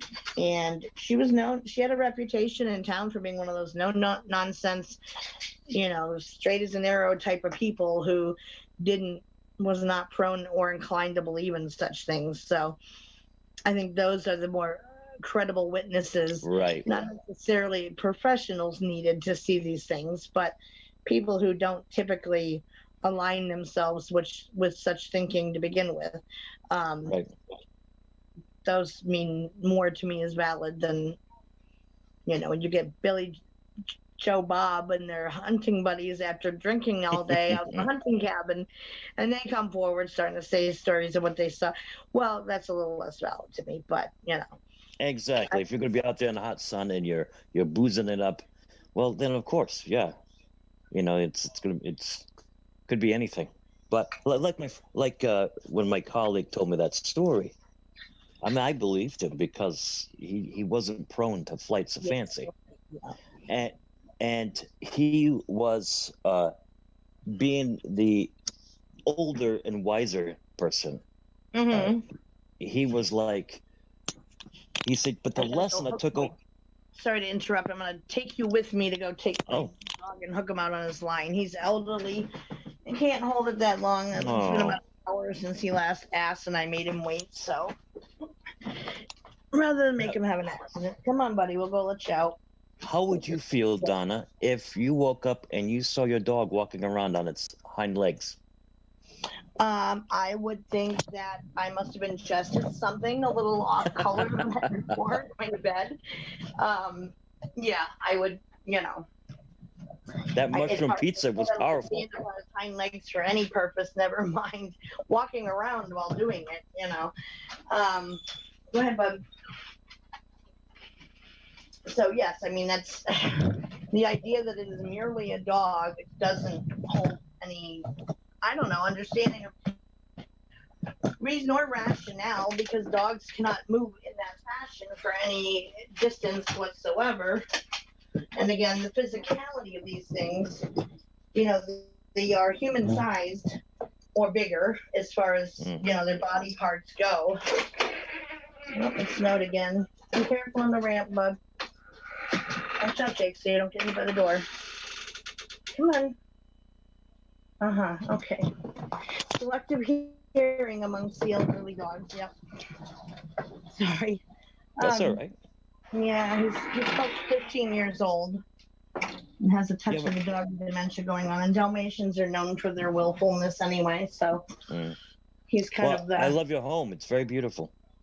Oh, thank you. It's a small apartment, but it's manageable for, my disabilities and stuff, so... Sure. And of course, you're getting the ceiling view as I'm walking around with my walker, but Jake's kind of the token mascot of the Willows Bend group on Facebook. Everybody knows him and my cat quite well. They make appearances all the time and photobomb me. So yeah. Yeah, I have some cats, so I completely understand that.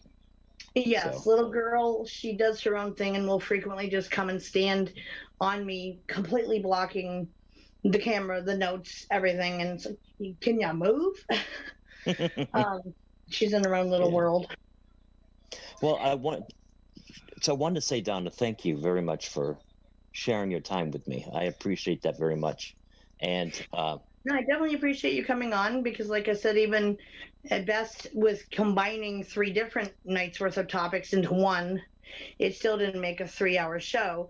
So I was kind of wondering, okay, so where should I go with it from here in order to utilize the time? So I was happy to have you come on, of course. I'm just making sure where he's at. Absolutely. Yeah, he's chained out. He's got a lead line, but so he doesn't hang himself out there. Sure. Yeah, no, and of course, I've jumped in on your show before, so happy to reciprocate that. Always insightful, so yeah. Yeah, absolutely. And I think, what I like about you is that you can discuss any open-minded topic with you, and you don't just sit and, preach at somebody behind the pulpit, so to speak.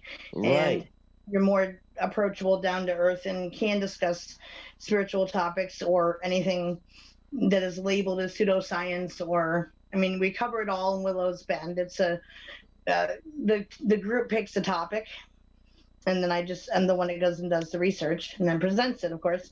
But we cover anything metaphysical, unexplained archaeology, conspiracy theories, mystical, magical, legend, lore, you name it. It's whatever the group shows an interest in and wants to know more about. I go and do the research. I enjoy research, actually.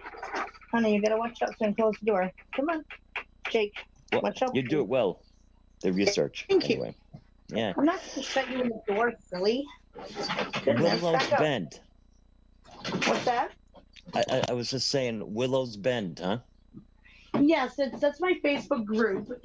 And the name comes from actually a Buddhist proverb, and the proverb says it's basically better to be like the willow and bend with the wind than standing tall and proud like the mighty oak and get toppled by the first strong wind and storms that come through. Hence the willow's bend. Okay. And that is a good analogy for how my life has been. Okay, this has happened, so you roll with it. rather than be knocked down and kept down. You get up, you dust yourself off, and you go back to it. So yeah, get back cracking at it. Yeah. yes, and that is what I always try to do, and do it with positivity, and get people to see it from alternate perspectives, and think outside the box, and that's okay to do. And you don't get judged no matter what your belief system is. I don't allow drama.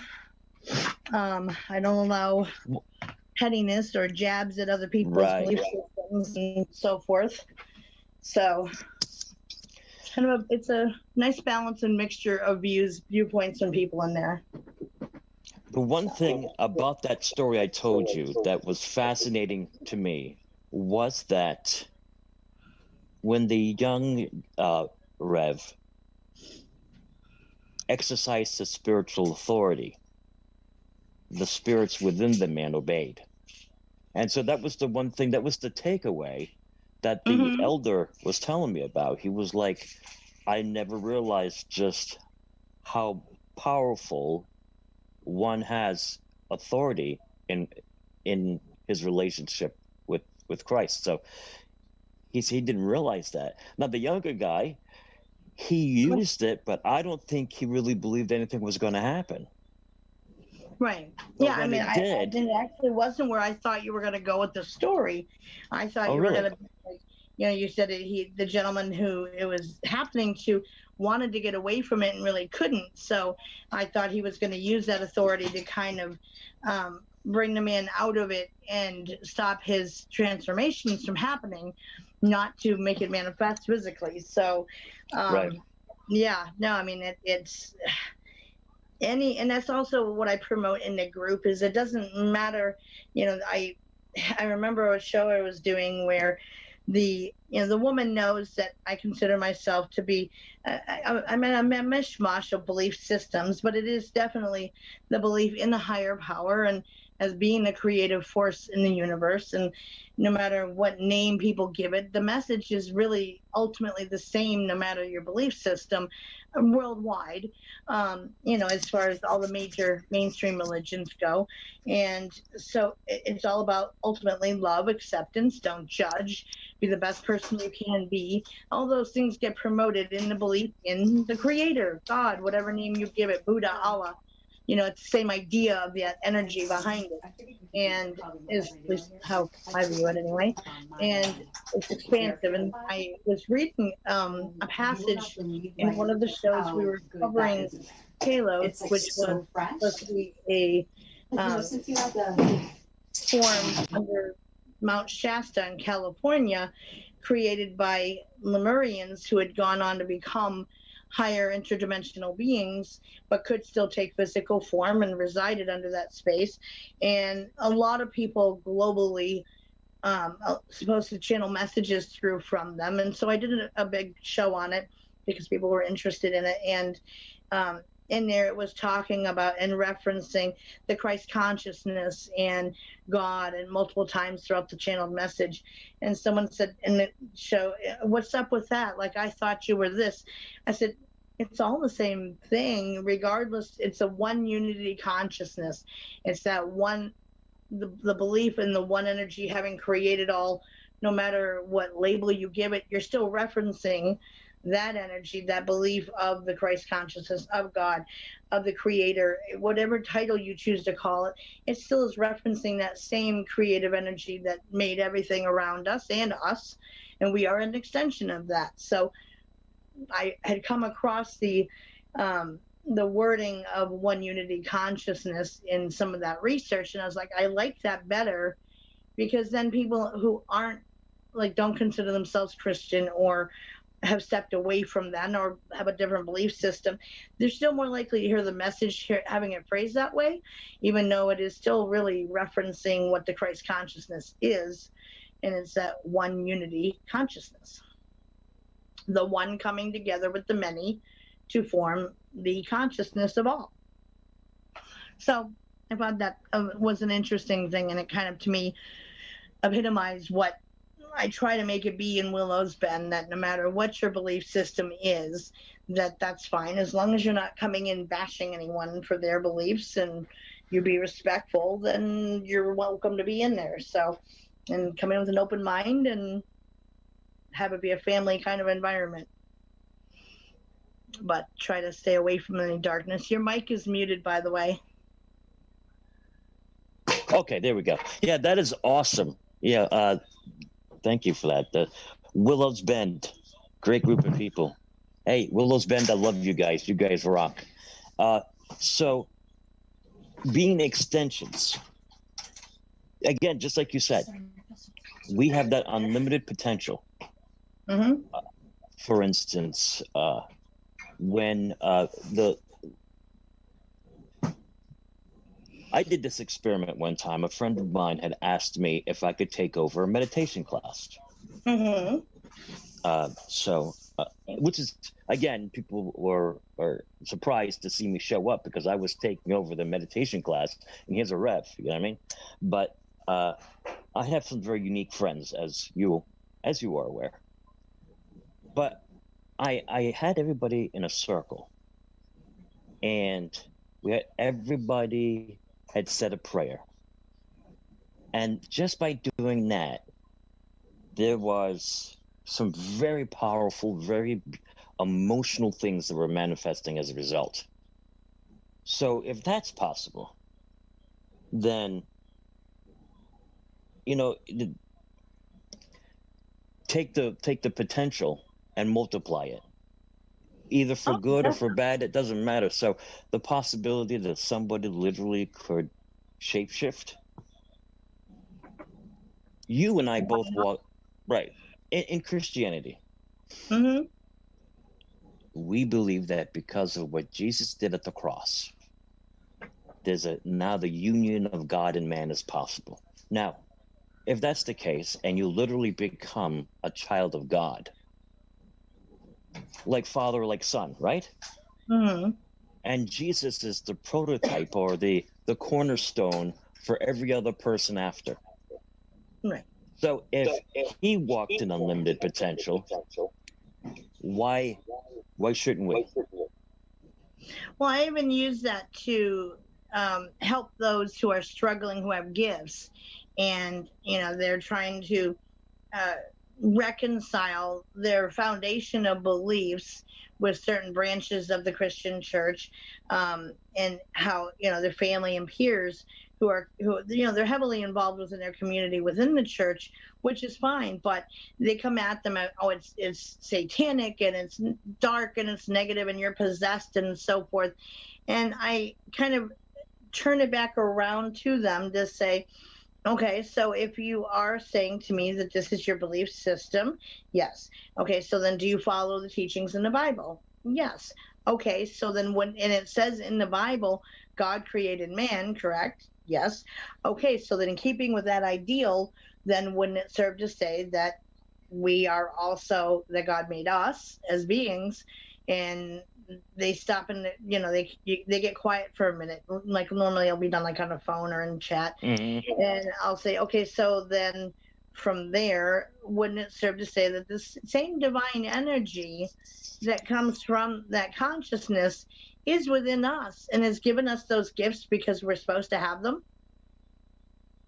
Exactly. And they stop and step back from it and say, I never thought about it in that way.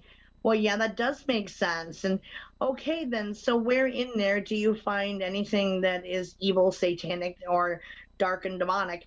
There isn't anything. Yes, it depends on how you choose to use them, but I would say definitely by an overwhelming majority of us use it to help others with. And hence, that's why we're given them, so we can. Just another form of helping others.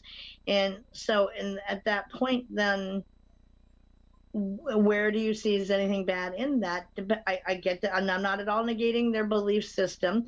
In fact, right. I often promote people that you never, no matter what you go on to expand to in your belief system, say if you become more spiritual, have your awakening, etc., that you still are going to hold on to the core beliefs of you were taught during your personality is formed in the first 5 years of life, and that's where the foundation of beliefs come from predominantly is within that time frame. So you're going to have that indefinitely, forevermore, until you finish your existence in this lifetime. So it's better to work within that parameter of understanding that, yes, you can grow from there to understand that's not all there is, but that, and there is more. Open that box lid up a bit to allow more in, but it's okay that you are this, or you're this, or you're this, whatever label you want to call yourself, that's fine, but that you are willing to grow is what really is important. So, and I've met those that are very close-minded, and they're waving the Bible in your face as they're being close-minded and judgmental and everything that goes against the belief system. And it's am I missing something here? Right. I try to use it as teachable moments, but with people who come from that perspective, they're not gonna allow teaching to come from that. But I come from a branch of Christianity that is a little bit controversial, because there's a theory that's out there. It's called the cessationist theory, where they believe that all of the supernatural gifts of God passed with the canon, when the scriptures came together. Okay. Mm-hmm. So there's no need for miracles. There's no need for supernatural power to read people and all that kind of stuff. And I don't come from that. I come from everything is possible. All things are possible. And that way I'm a literalist. And I have not, and you know what? And I've not been disappointed. I've had an amazing life. I have seen things that have blown my mind, all because I chose to believe in the unlimited potential of a child of God. Absolutely. And according to your faith, be it done to you. So now I see it. Yes, and I've seen, both the negative side of life and that a lifetime filled with positivity and promoting that help. And I've also, as my gifts have expanded, I had to sit back and kind of say, okay, so what is this? Where's it coming from? And of course, you go through that period of, I'm losing my mind, I'm crazy, and that's what this is. And once you can see past that and step outside of that box, yes, it's limitless possibilities behind stuff, and it's wide open at that point, because you're not enclosing yourself into a little box. And again, right. There's nothing wrong with your foundation of beliefs being your foundation of beliefs, but looking at things from that world of possibilities. And again, even if it seems impossible, when you rule out the possible, then what is left but the impossible? And when the more Sherlock Holmes, the impossible, then it becomes more possible. So right, it comes into being, and you're not limiting, because we don't have all those answers. And I mean, it's all speculation on anyone's part with regards to any of this stuff with supernatural things in general. And yes, you can put a label on it from a certain religious view or what have you, but again, we don't have evidence to say that is what it is. And I'm a very literal person. My brain works very literally. I take everything literal, and yes, I've learned to temper that with logic, and I'm a heart person too. But that aside, my brain just never is wired a little bit different than most people's in that way, and never lost that quality of being a child where things are taken literally when someone says something or you see something. And that's one probably the biggest things I could say I love about motherhood was that I got to re-experience all that magic again and have fun with it, of those firsts, and the wonder and the wide-eyed wonder and the curiosity, and fostering that in a child is a beautiful thing. And so in ways that I didn't get to play as a child, I got the second chance at doing that as an adult. And that was one of my favorite. And you've not been disappointed. Your literal viewpoint, you left you open for all kinds of experiences. It has, and some people make fun of me because I take everything literally, and I said it's just my brain works that way, and I'm not a good puzzle solver because of that. So I look at what's in front of me as well, then that must be what it is. But I'm not afraid to go seeking out the bigger answers from things either, and I enjoy researching, or else where could I stick with doing this show every week for 2 years? Only ever missed 2 weeks. One was because I was driving back from a road trip, couldn't go live. And the second was a Facebook thing that didn't allow me to get on the air. But that's it. I've only missed 2 in 2 years. So every week I've got notebook upon notebook upon notebook of research. And this, in fact, would be the 116th, no, 115th Wow. episode that I've done. Good for you. Yeah. So before I go, can I ask you one more question? Absolutely. All right. Okay, my question is, what is your favorite topic to talk about? Possibilities. Really, possibilities. Possibilities. I think of looking at those things that mainstream science can't quite find all the answers for and shut it down, and it leaves them scratching their heads. So then what are the possibilities of this? Let's toss around those ideas and throw out the speculations. And Aaron, if you have a question in chat, throw it out there, sweets. Of asking, well, why not? Okay, Right. so you say this doesn't exist. Well, why not? Why can't it exist? Why isn't this a possibility?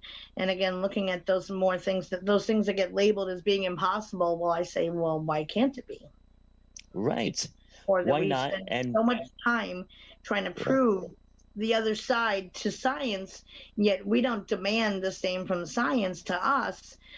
We understand the qualities in which science judges things and having to have reproducible results and so forth, no matter who's doing the experiment and so forth. But they haven't pierced the veil of a lot of these things. So then where can they definitively shut it down and speak on it in an absolute term when nobody has those answers to it? So at that point, I say, why not? Possibilities that these things could exist. They do exist. Or let's talk about how they could exist and get people to use their critical thinking skills and dust them off, or perhaps even for the first time using them, to be able to, stop and ask themselves those questions. And I often do in my chat, what do you guys think about this? Fact, fiction, truth, or how else do you think this could come into existence besides the theories I presented? And I try to present all topics from every perspective that is out there for research to find. What does science think? What does mainstream religion believe in? What does this branch of this believe in? How does the military look at it? So forth. But then I say, how do you guys look at it? And then let's talk about those theories, throw them out there, and from there, then there's growth and understanding that can come of it, of possibilities. So ultimately, yes, I think it can be traced back to the possibilities theory. And I think science is eventually catching up because, well, with the whole quantum entanglement now, where, things change by observation. So Aaron's just being a dork. Okay. He's a goofball in the group, and he will come into my group and crack jokes the entire time and ham it up in chat. So I turn around as fair play. He started doing his own reading show with his wife, and so I'll go in there, reciprocate just for him. Right. Yeah, childish, I know, but it's fun. It's fun, of course. It's fun. So I don't. Yeah, he's just being goofy. So All right, I definitely, again, if it's the possibilities idea of why can't something exist? And that's where the adventure is. Unless science can show me empirically something doesn't exist, well, until you can, then I will say, why not? Why can't it? Why, or how can you shut it down? Like, what is your evidence against this? When some of my colleagues have said to me, the gifts are not for today, or the gifts of the Holy Spirit are not for today. So, the prophecy and the gifts of healings and miracles and all that, not for today. Well, I tell them, it's too late. You got to me too late, my friend. I've seen people healed. I mean, I started out firmly ensconced within the church, and that, I mean, in every possible way a child can be immersed, I was, and had that belief system. But then there came a point where my mother said, okay, I'm not going to make you go, you can choose. So I, at the age, I think I was probably 9 or 10, went on an investigative tour for myself to learn more about what different branches were out there and to gain a greater understanding of them, to decide, okay, so I can't make a absolute decision against this church being, false prophets or whatever view that Right. other churches view each other as, unless I have the education to back it up. So I started attending a few times for each place to gain a greater understanding, to learn from. And then I was also trained to be a successor as a medicine woman, so have that integrated into my learning. And then as I was ready to handle them, my gifts started opening up. And once I was beyond the point of ego of, I mean, Daryl teases me all the time of, don't tell me after all that you're still not going to get a little bit ego-ish about it. I said, that's Good old not Daryl. that important to me. It's not, I've kind of lost a lot of that through experiences in life and stuff. And nobody fully ever gets rid of 100% of your ego, but you certainly can diminish it greatly from what most people carry it as. And so once I got beyond that point of cock of the walk with having the gift, it wasn't given to me when I would still be residing in that place. But when I could use it to understand the responsibility of it and respect it, then it was opened up. And then if you don't respect it, and well, it's the law of use. If you use it, it will grow. If you don't use it, it will go. Correct. So, Correct. And it's so just I do a lot of that privately with people, of teaching them how to balance it. And those who I've noticed anyway, through observation amongst different people from different backgrounds, that when you have gifts and you try to deny them and shut them down and pretend you don't have them, that ends up creating chaos in your environment and in your life. I mean, I think from the spirit's point of view, they see it as, we know you can hear us. We know you can sense us, yet you're not paying attention. Why not? And they may get louder and take it out in a physical way in your environment, or just your life gets chaotic and hard to balance and manage. And so when you integrate them into yourself, you gain a greater understanding of them, to lose the fear factor around them. Well, then growth can happen and things get more under control, and you get heading in the right direction, and the law of attraction kicks in, and so forth. So, and that's just, so I help people with a lot of that integration. Just checking any of the comments. Chris says, science finally verified portals into other dimensions. Yep. Tanya asks, what's your opinion? Are we headed to war or martial law coming? Well, that's kind of more politics stuff. Natalie asks, keeping an open mind is key. Yes, we have our core beliefs, which gives us a point of reference. But if we open up to other beliefs, it only gives us more wisdom to draw from. I agree. Me too. Absolutely. See, it was I would observe like these synchronicities that would happen. And they would happen to me a lot on a regular basis. I would see this number over and over and over again. Or I would think of something, and then I would see it referenced on TV, or I would just pick a movie and there would be a topic in it that I was just studying myself. So all different kinds of things. And then I notice, okay, if that happened, there's a reason for it. What does this mean? And then I like to look behind the curtain. Oh, yes. And see how things operate. And then why not learn that and then go with it? And that's what I've been doing. And it's been awesome. Anyway, I do have to go. Donna, thank you. What an amazing. I appreciate your input. As always, you're always welcome. And thank you. Thank you. Your attention. And by all means, pop on. Okay. Well, wonderful show. Wonderful show. And Willows Bend. God bless you guys. Bend is on Facebook. Awesome. It's under the Willows Bend. We had to recreate the group. I got somebody had been targeting me over the last 6 months, and they falsely reported my original group, which I'd had for 6 years, as being associated with the terrorist group QAnon. I actually had to look it up because I'd never even heard of them, but they are apparently satanic child sex traffickers. I'm like, did Facebook even take a glimpse into my group to see what it's about? But they shut it down, and they also killed off the profiles of all of us who were admins in the group. Myself, our personal profiles went with it. So, 15, 16 years on Facebook, and just they took it away, and they wouldn't listen to any reviews or otherwise. So we had to remake the group and start from scratch. But I do that. And now it's better. Yes. Yeah. And that Chris asked to tell him, Donna, that's happening to a lot of us. So they're basically agreeing with you that once they start looking behind the curtain and seeing that there is more to it. Karen saying QAnon's back on Facebook. Lovely. Natalie says, thank you, Reverend N. Blessings always.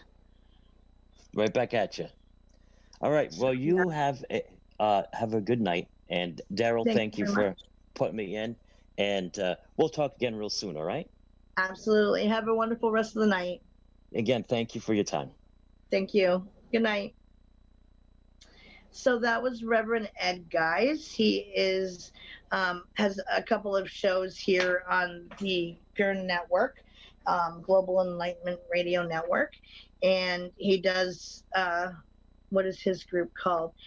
He doesn't have a Facebook group, to my knowledge, Tanya. He has a couple of shows on here. One of them being The Road to Hope is one of his shows here on the. Yep. Ramona just mirrored me in chat. So it's not a Facebook group as it is a show. So I believe he does 2 shows a week. Correct me if I'm wrong, Ramona. But yeah, The Road to Hope being one of them. And so people can follow him on there. Oh, good, Aaron. Congratulations on getting your anti-smoking patches. Aaron, for those who are listening, he's like my little brother, and he's been wanting to try his hand at quitting smoking. Friday night's revival night, Fred. Okay. I wasn't sure the name of the other one. I'm still learning everybody who's in the network and all the family members, and I haven't gotten a chance to see everybody's show yet. And I have a couple of times randomly popped in with Ed. So just like blessings, prophecies, etc. Gotcha. I think I've popped, that may have been one of the ones I popped in on with him. I was invited to call in, and so I did. So yeah, Aaron anyway had been wanting to get approval for patches from his doctor so he could try to quit smoking. So he's going for it. I obviously don't, so it's all good. So yes, there are a multitude of shows here on the network that even Ramona has her own show on here as well. It's called, basically, what is it, Truth, if I'm not mistaken, and shoot me if I'm wrong. Again, I'm still learning everybody's show names and stuff. The patches gave you nightmares, Tanya. That's interesting. Huh.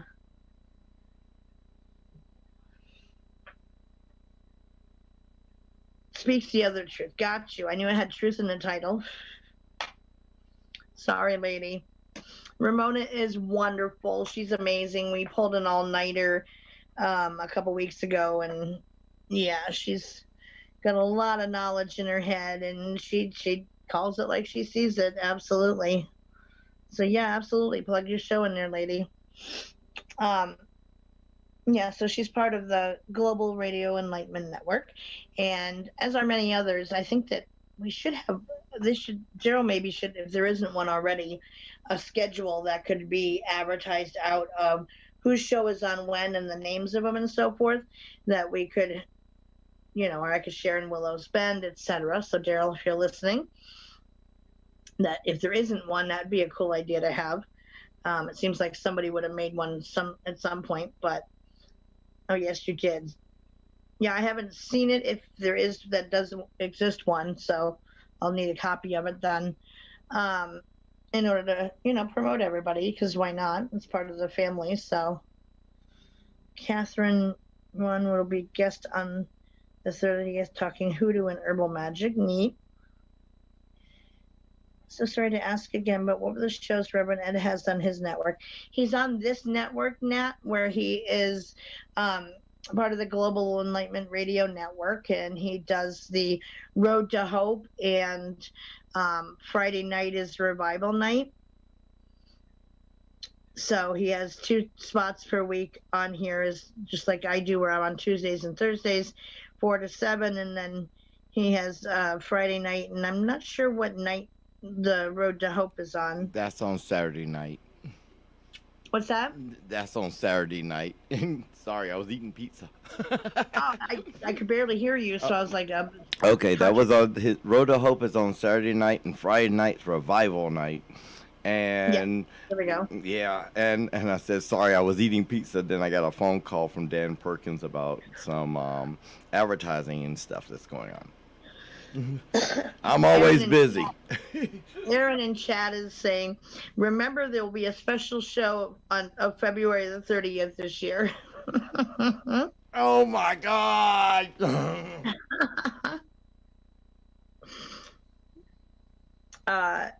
Yeah, Ramona's saying his show Road to Hope follows her shows on Saturdays. So is there like a schedule of all of our shows anywhere, Daryl? If they go to the website, which is www.globalenlightenmentradionetwork.com, and you type schedule, you click the schedule, and schedule will just come right up for you.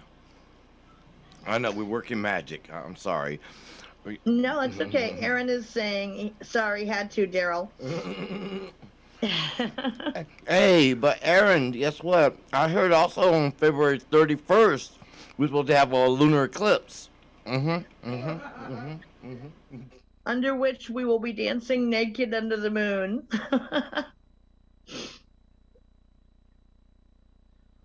But will it be the moon? Because if it's a lunar eclipse, then there is technically temporarily an absence of the moon because it's hidden. So that could get tricky. It's a little dicey there.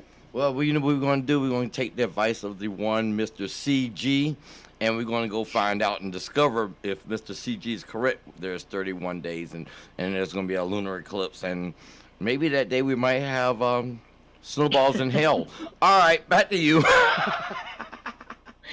For those of you in chat who do not know what we're talking about, there was a former member who used to belong in here on this network, who in a separate appearance he made, he's no longer with this network, and he, Ramona's saying stop, he went on another show, and apparently there was a caller who called in and was saying that there was that there's a lot of activity that's going to be happening, and this year we're lucky, and that there's leap year, and so I think on February 30th is going to be an important day for you. And we're all like, wait, what? Not just February 29th, but we're going to be going on to the 30th, so we get 2 extra days this year, don't you know? So that is what we're referencing here. Is that whole 2 extra days this year. We're lucky. February 2021 is definitely going to be the year. Because having 28 days wasn't enough, so we had to jump up to 30 days for that month, apparently. It's pure insanity. We need help. We need help, people. Come on now. Just do something for me. Just get on your knees and pray that this year we do not have 30 or 31 days in the month of February, because, we'd be all out of whack by then. Well, what makes it even funnier is that the woman he was speaking to, she went right along with it. And, oh, yeah, no, you're right. I can feel it's coming on the 30th in February. And she just totally went with him saying that there were 30 days. And she just rolled with that one. And there was in no time any logic that entered her mind to say, wait a second, what? let's back up a little bit. Yeah, she just rolled right with that one. Oh So my God. that speaks tons to Who where her she is, headspace yes. was at. But yeah. How we do? Yep. That's it. Yep. Tanya and Aaron are both saying, "Damn it, I'll have to find a new calendar." If you know where to find one, let me know. Oh my God. Oh Lord. I don't understand anymore. I don't understand people. I've given up. That understanding in my world. I've given up. You know why? Because people actually. Hold on. How many years? I think this woman was an older character, and I thought that she would know that all those years, you know, living the month of February. Come on, February. That, you know, even on a leap year, you're gonna get 35 days. Come on now. I was like, you know, 28's the norm, and even if you went to, you know, promoting the leap year of the 29th, okay, and you know, if you got the timeline right of that, then sure, great. But to jump it up to 30th and that she just rode that train right with him, says a lot about her. Straight out of Crazy Town and way out there. Yeah. I think I left my ticket at home for that train. You didn't get on the space shuttle? Come on now, let's get on that CG space shuttle. Everybody knows who that is. Not that space shuttle, no. I don't know where that one's taken off to. So I'm afraid to find out too. Jeez. Lord. That's where you spell Lord like LORDT. Oh, Lord. Like, oh, what are you thinking? Oh, see, anyway. You made me smoke a cigarette on that one because I can't. You know, I was listening to you talk about the dog men and all that. Now, the Chupacabra, yeah, Chupacabra. Yeah, Chupa, one of them names. Look, after I've been laughing all this much, I got tears in my eyes. I can't even pronounce my own self right. Would that be considered a dog man? Chupacabra is in the same ilk, but there's slight variations to the physicality of it. But it is along the same ilk as the Rougarou, the Wendigo, and I would say it's kind of if you crossed a Wendigo with a werewolf, would be more like the Chupacabra is. But yeah, I'm sorry, I can't do it. The phone has no number 7 on it. The phone has no number 7. Oh my God. I think we need help. Listen, everybody out there, if you need help, we got a person for you. I mean, listen, if you're looking for a psychic prediction that's going to send you to the moon or just get you mad, we got a person with the initials CG. I ain't going to say his name because, man, it might blow the world up and everybody might be chasing him down the street. Baltimore. Yeah, that's his name. He ain't no lord. Fear of a name promotes fear of a thing, and we won't do that. So Baltimore it is. Okay. I mean, if you need a prediction from that character, you must need listen. I'm gonna say it, Donna. You need to go back into psychology to help these people. If you need one from that character, okay? Because I don't understand. I don't understand. You know, my favorite one is, you know, the sky's the limit. You know, my chest. And Ramona's saying, "Oh, like don't go there," and who shall not be named. Well, hence why it's Baltimore instead. Yeah, I mean. She's like, please don't conjure up the, and then Aaron says it. Oh God, Aaron. But no, I mean, there's a lot of good things in this world, and I think I'm gonna change my perspective, just for the remainder of this month. To the 30th. Yeah, to the 31st of this month. I'm not going for the 30th. I'm going for the full moon with the lunar eclipse. Yeah. Sorry. Mm-hmm. We're still in January. Yeah, we're still in January. Time traveling now. Hey, I wonder if there's 30 days in the month of February in an alternate dimension. There could be. Yeah. We could be onto something with that. Yeah. Tanya says in chat, might be like Beetlejuice. Say his name too many times and he might show up. Oh, hell no. We don't want that. No, we don't want that.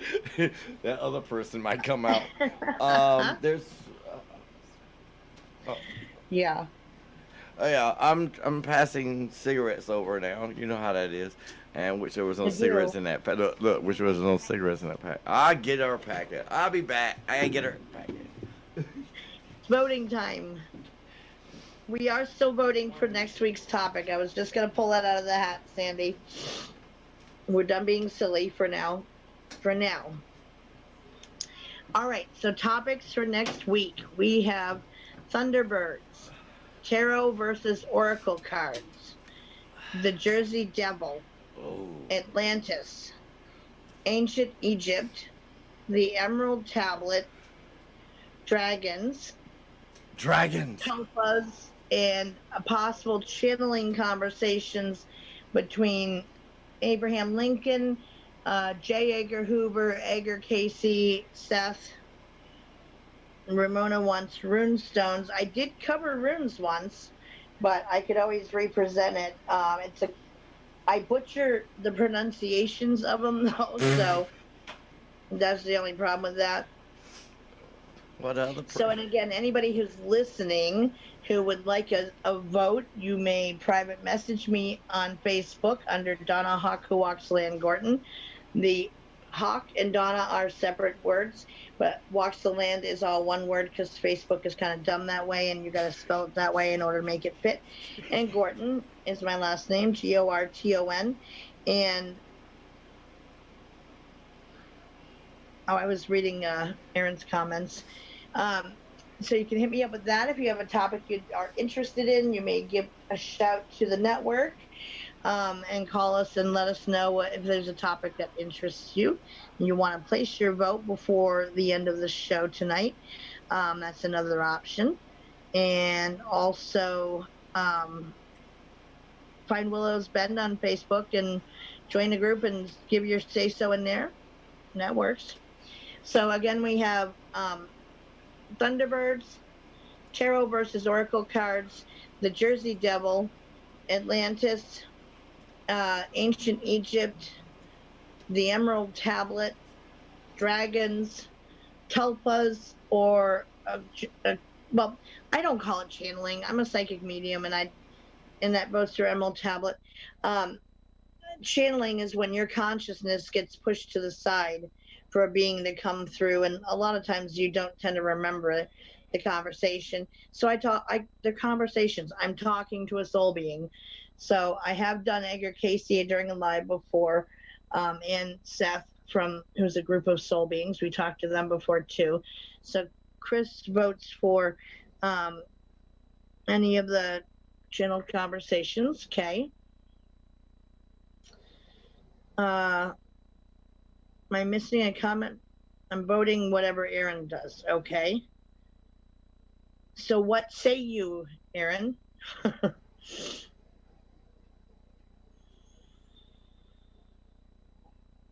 I'm really not sure. These are all great topics. Well, of course, it's the Willows Bend topics.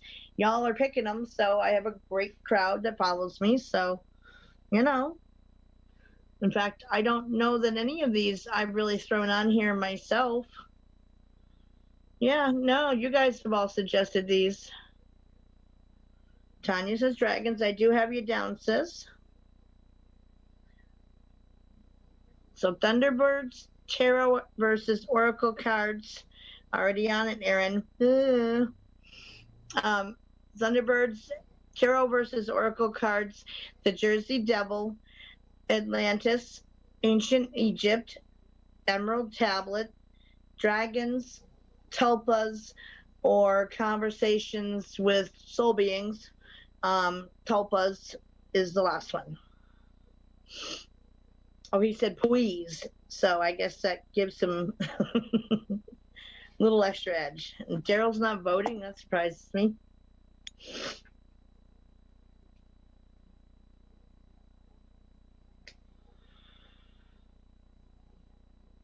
So Thunderbirds, Tarot versus Oracle cards, the Jersey Devil, Atlantis, Ancient Egypt, the Emerald Tablet, Dragons, Tulpas, conversations with spirit beings, or I have tulpas written down twice, and I don't know why, so we're going to erase the second one there. And Brody says Thunderbirds. Okay. Gotcha. What do you think, Karen? I'm feeling Jersey Devil or Emerald Tablet? You're the one who actually suggested Jersey Devil, Aaron, if I'm not mistaken.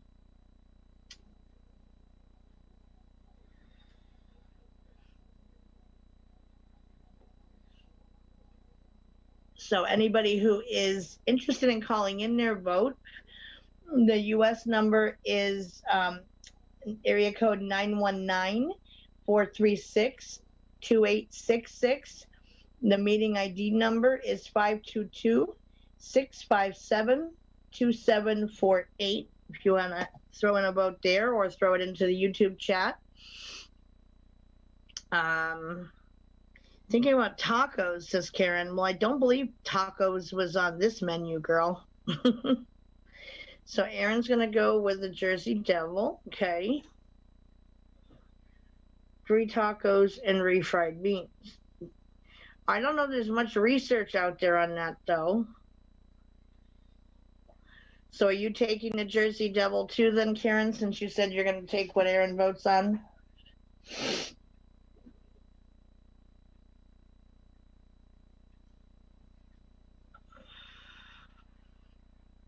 So I'm showing 10 people in chat, but only like 4 of you have voted. Recipes, right? Oh, don't forget now. Don't forget you're in YouTube. Yes, YouTube. The YouTube partiers over there. That's what I just actually said a minute ago, or you can pop on YouTube chat and throw it in there, or call in if you have a vote you want to add to it. What's the point of refried beans? I want to try fried beans. Maybe we're just doing an extra step. Ramona says the Jersey Devil. What's your vote, Daryl? Daryl! I what's your am vote, alive for you. Can't hear ya. I am alive for you. Hello, hello. You do that all too well, I'm not going to lie. Hello. All right, so the topics are Thunderbirds, Tarot versus Oracle cards, the Jersey Devil, Atlantis, Ancient Egypt, Emerald Tablet, Dragons, tulpas, or conversations with famous people on the other side.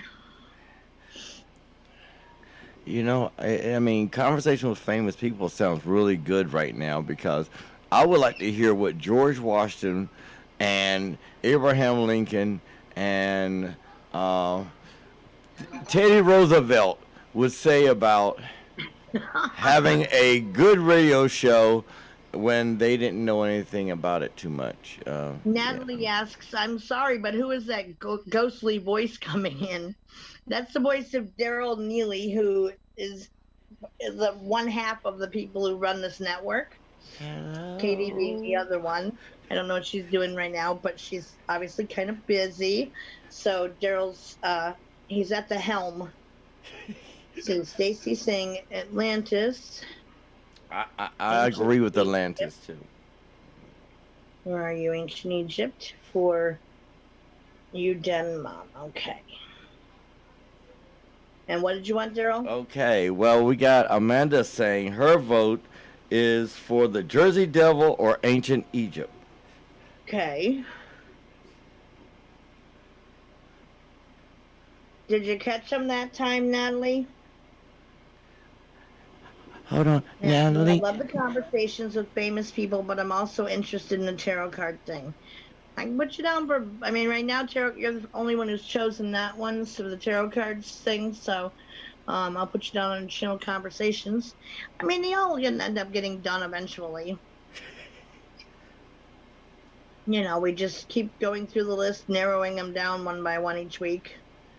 Once in a while, I'll come up with a really cool one that I would love to see done, and I add to it. But, this week, actually, a few of you had suggested new topics. Aaron says, my fake plants died because I did not pretend to water them. That wasn't that good of a joke, sweetheart. I'm sorry. Stacy said they all sound good. Natalie says, Daryl, you are a hoot.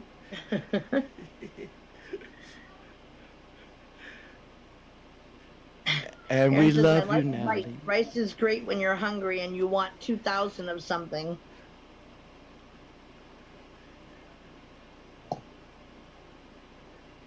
Stacia, hi. Yes, you did miss the beginning, sweetheart. We're voting on the topic for next week.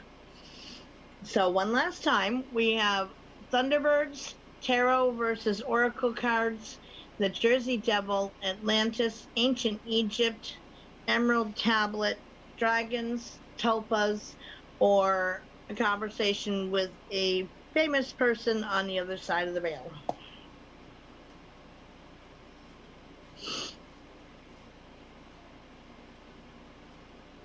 I know everybody usually loves it.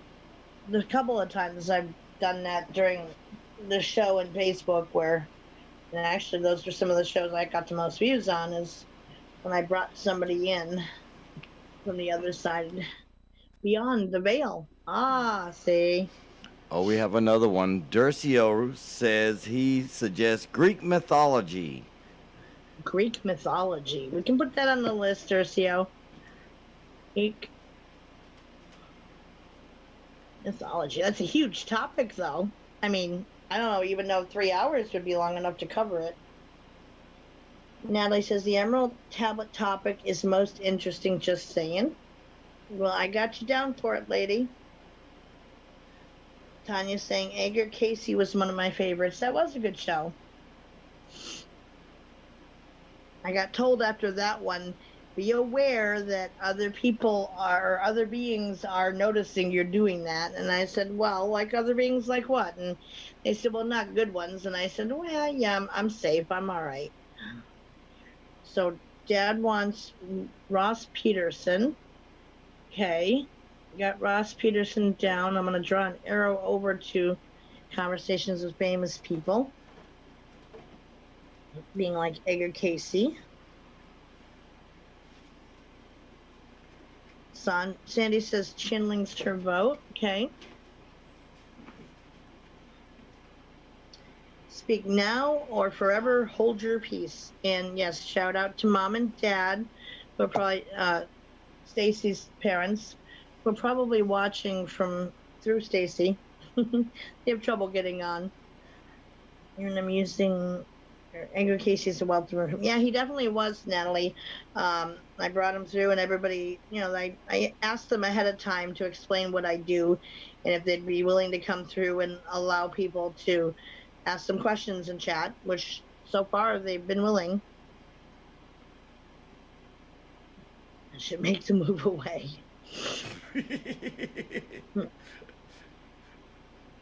Conversation with Tesla, that would be a good one. We can put Tesla on there.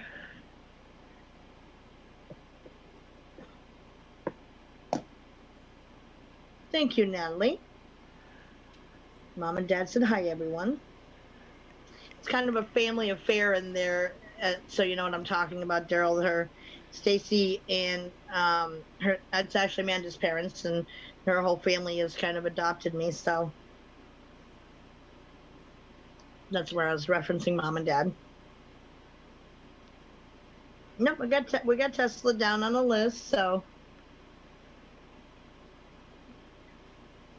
And Aaron's just continuing to crack jokes. And now everybody's saying, yes, Tesla would be great. Duly noted. My bracelet's hooked on my sweater. Let's avoid a snaggy tear there. I was thinking of somebody really cool that would be a great one.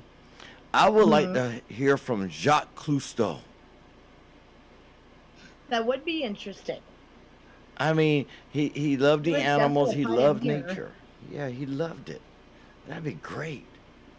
Up till his dying day. I mean, that's what always amazed me is even at his age that he was still out there doing it every day or darn near it. Jacques Cousteau. Thank you, Sandy. And thank you guys for coming. All right, so what do we got for next week for tally of votes? Let's see. There's 4 for ancient Egypt and 3 for Channeling and Tesla. Well, a couple people changed their votes. So it sounds like Tesla is going to be the winner with everybody who kind of said, yeah, that'd be fantastic. That tilted the vote a bit. All right, well, I can try to... Yes, he did speak with dolphins. You're right. Mm-hmm. Natalie said she would love to hear from Jacques. She loved him so much. Oh, yeah, no, I remember even from watching him the time I was a young child upward. Yeah, so I can try to contact Tesla in the meantime and explain what I would like to do if he's willing and see, because that helps if he's willing to come through and have a conversation with Tesla on air. And, there's always going to be those who are like, oh, that's bullshit, but whatever. I know what I do, and I believe what I do, so. All right, so that looks like that'll be it for next week then. We'll be, as long as he's willing. If not, I'm not even going to answer that on air, Aaron. We're going to leave that right in chat, sweetheart. I love you, though. All right, so let me just jot a note to myself about contacting or reaching out to see if Tesla will answer me, which they haven't not answered yet when I called for them, so.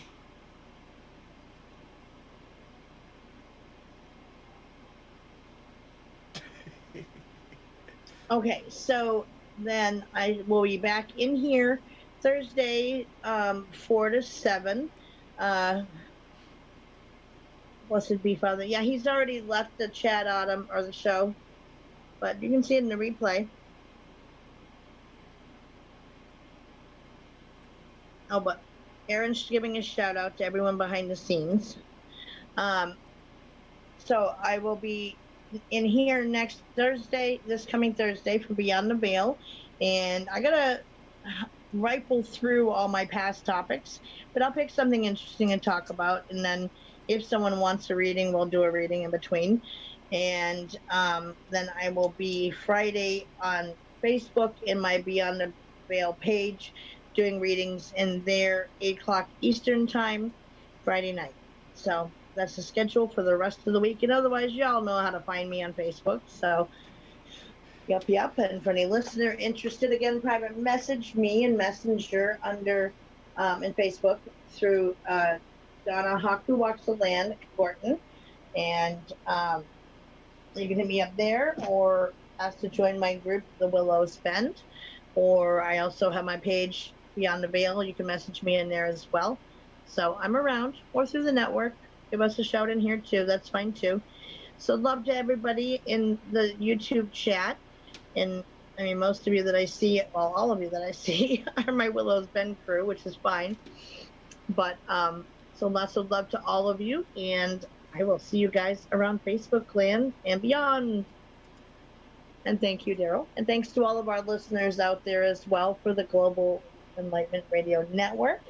I am Donna Gorton, and I will see you guys on here on Thursday. Have a wonderful rest of the night or daytime as your schedule is. And blessed be to everyone.